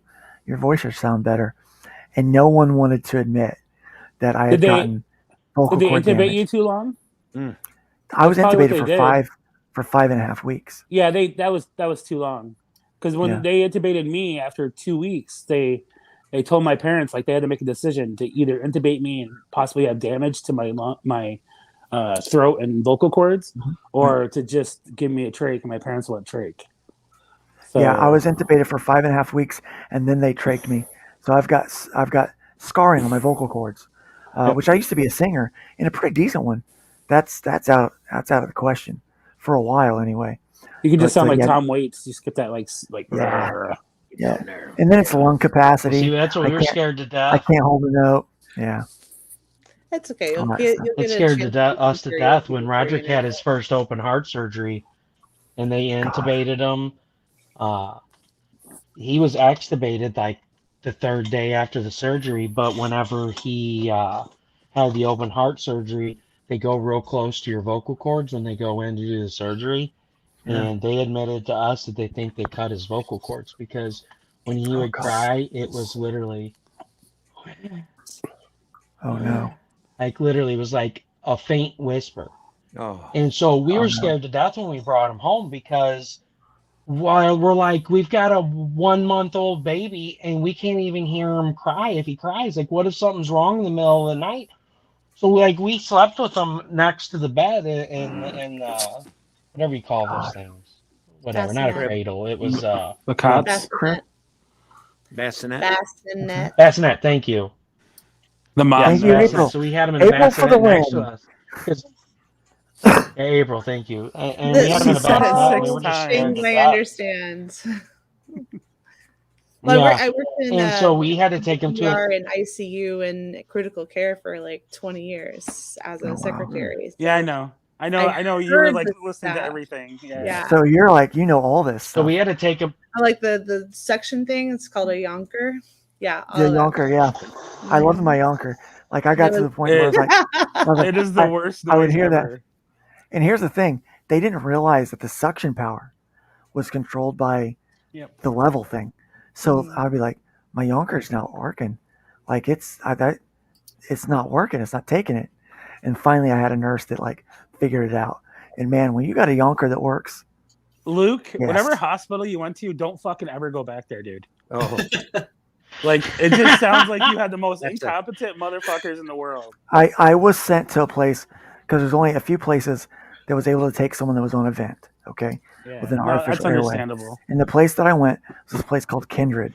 And yes, everyone was dying there. It was the worst care that I've ever had in my life. I thought I was going to die. I was there for less than 24 hours. same here. And I wasn't my there for wife came 24 in. hours. I was there for 2 weeks. Yeah. Yeah. But I was there for less than 24 hours when my wife came in. And I said, you sent me here to die, didn't you? She's like, no, I didn't. But it was the only place that I could go. And the therapist there, the respiratory therapist, they did get me off the vent. But and I survived. But no thanks to the nursing staff. Yeah. No thanks to the nursing staff. But once they sent me over to the other half of the facility, which was their acute rehab unit, so their rehab hospital, I was there for 30 days. But the nurses there were great. So I started getting better care when I went over there. But the 30-some days that I was at their LTAC unit, oh my gosh, I'm surprised I made it out of there. Like I'm glad you're both dead. I mean, to be honest with you, I got COVID at the end of August, beginning of September. My parents got it. I got it. Wow. My nephew got it. And like, I was deathly afraid because like, I always got pneumonia as a kid. And then I got back in 2014, I went through all that shit and I didn't want to go through that again. Yeah. And they told me like, the doctor, like I went in for the flu and he's like, if you get this COVID shit, it might be it for you. So like I was driving back from Manitowoc. It's like a 45-minute drive. And because I got really sick all of a sudden. And I was like in tears calling my nephew, like, man, I might not make it. Because I got sick like really fast, like within the span of like an hour and a half. Oh, wow. My fever spiked. It went to like 102. And like I just felt so sick and I was driving home. And it was just fucking nuts. And I was just like, I hope I don't get COVID. Thankfully, it wasn't as bad as it could have been. Yeah. Like it was a little bit of. Well, I can tell you, when I had the flu Rona, it was fucking bad. I literally, I told Tiffaney that I said I'm fucking hallucinating hardcore, and she's like, oh, whatever. I'm like, no, I'm for real. Like I'm having these lucid dreams. I'm like, when I would sleep at night, I would wake up, the whole bed would be wet. I would just sweat so much. I would spike these high fevers. And when I wake up, I couldn't move. Like my body was paralyzed. And like I just would have these nightmares. Like it felt like you were awake, but you weren't awake. And it was bad. It was bad. Wow. I was like 2 or 3 days of that. Hey guys, I apologize. I'm gonna go ahead and go put the kids to sleep. Hey, I don't blame you. I have Oh, to step my out God. too. So Bye, Yeah, April. it's already midnight. Yeah, we're all and I gonna have to be pop up. off here. I was getting ready to put Sorry. Yeah. A pleasure to talk No. to you guys, and I'm so It glad is. you're doing better. So nice We to can meet you, get some April. others to be quiet. No, I'm just kidding. Yeah, so nice to meet you, April. Bye, April. Good night, everyone. Bye, April. Take care. I Yeah, gotta I'm go gonna- too. But yeah, I'm gonna sure let you guys Luke go. has I know to. Luke, you're probably ready to go. I'm fucking Zim destroyed is sitting too. here. Yeah, we probably all are. I know Zim's tired too. And I have to be up early because I'm Me preaching too. tomorrow. So I work Yeah, at you 10 gotta- a.m. All right. So Well, it's fun. you're be just honest. preaching well, a different fellas, message. thanks so much for being on here. Thanks. Luke, go ahead and give your spiel on long Yep. shots one more time, sir. Yeah, man, make sure to go check out Long Shots. It's 9 titles, 7 creators, 5 publishers, one great deal to you. We took a lot. We took the gamble, but you get a chance to to be the winner here. All these 9 books for $25. You can't beat that. So make sure you go check that out on Indiegogo. We'll also be going live on Kickstarter very soon as well. So be checking. We'll make sure to be sharing that around. Feel free to go to my website, lukestonestudios.com. You can sign up for my mailing list and find all the pertinent ways to find me, whether it be Twitter, Instagram, YouTube. I do a Thursday morning show that lasts about an hour-ish. It's a safe for work kind of version of a comic book talk show on Thursday mornings at 9 a.m. Eastern. And I'm on the Raging 2 Network and also on my YouTube at Luke Stone Studios. So go check that out. And just try to leave the wood pile a little bit higher than you found it. Try to choose to build up more than you tear down. So that's my thoughts to you.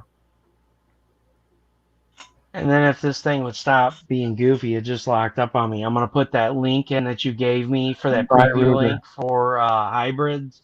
Yeah. By Rooter. There we go. I think it's working now. No, it's not. Really? What? I feel like I should dance or something.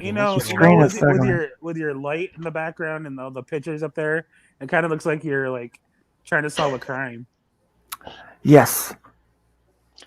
Or no, he looks like Stone. He stole Stone's background. I think he murdered Stone, and he's actually hiding in his out in his. Stone and I realized the other night that our lighting scheme in our room is similar. Was that motherfucker on tonight, Stone? He's right there, Luke Stone. No. All right, here we go. I got it in there, folks. So here's the link. There's for long shots here, and then here's the preview link for hybrids. He's only giving us out on the shows that he's going to be on, which you can catch Luke Stone on with me Tuesday night. We'll be talking about long shots one more time and hybrids, the Sons of Gods, the Killing Field Part 3, which will be launching on Monday, correct? Yeah, it launches Monday night. I'll be on the Lord Crackhead show over on YouTube. We'll be launching that out on Monday. Yeah. Lord Crackhead. Yeah, part of the Crack Pack, baby. Lord Crackhead show, Monday night. We'll be launching. I love it, man. It's a great show. But yeah, we'll be launching over there on YouTube Monday night. That link, you'll be able to take a look at it.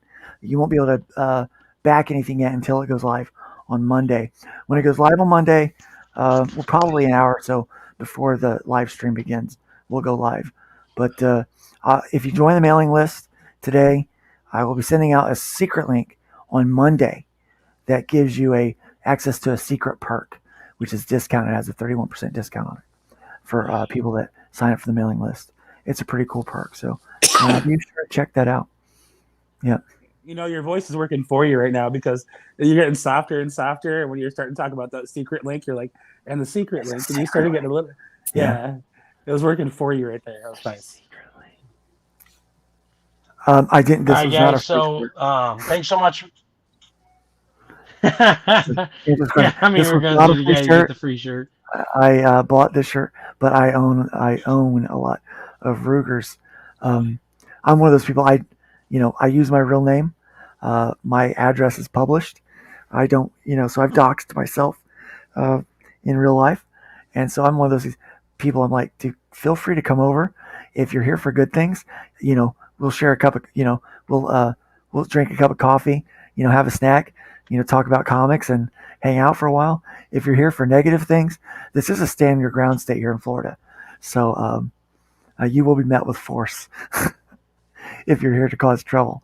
Hey, you know what? I got a whole safe full of Rugers as well, brother. So, I love Ruger. Yeah, I'm a big Ruger fan. And I lived in Florida, so I know what the hell you're talking about. Yeah, you know what I'm talking about, don't you? Yeah. So everyone, thanks so much for being here tonight. We appreciate you guys coming and hanging out with us. Thanks so much for watching. For those of you coming back and watching this later on, thanks so much for sticking around and checking out the show. Please back Turkey Sharks 1 and 2. Please go check out and back Long Shots. And please be ready for hybrids on Monday launching. All those links are there. And guys, last but not least, please help Jizz Be Gone, JBG, hit funding. We're sitting at $315 from goal. Tell your friends about it. It's a fun gag gift. Once again, it's Jizz Be Gone. You get these towels, and that's not all that's available. You can get custom towels that don't say Jizz Be Gone on them. They can have it could say Hybrids. It could say Xenonanite Titan. It could say Captain Dickbag. It can say whatever you want it to say on it, and that is Totally available getting on there, those as well for as the Thomas. tumblers and the cumblers. Captain Dude, Big Bag. Thomas, you're getting some. I use a Towels. sweat towel at church, so so I wipe sweat off my face.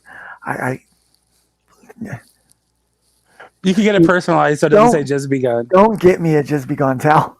I'm just, for anyone listening, please. I won't be able to use it. I won't be able to use it at church. Yeah. Randy's backing it right now. JVG, he's getting them the 10-pack, the multicolor. He's sending them all to the church, not to him.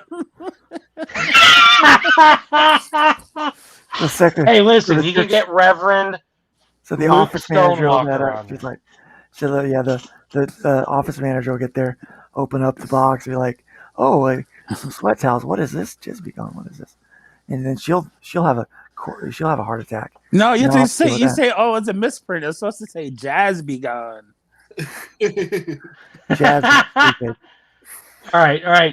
Those are- We can't hear you those no are more. So musical everyone, notes. Those are swimming musical notes. Yeah.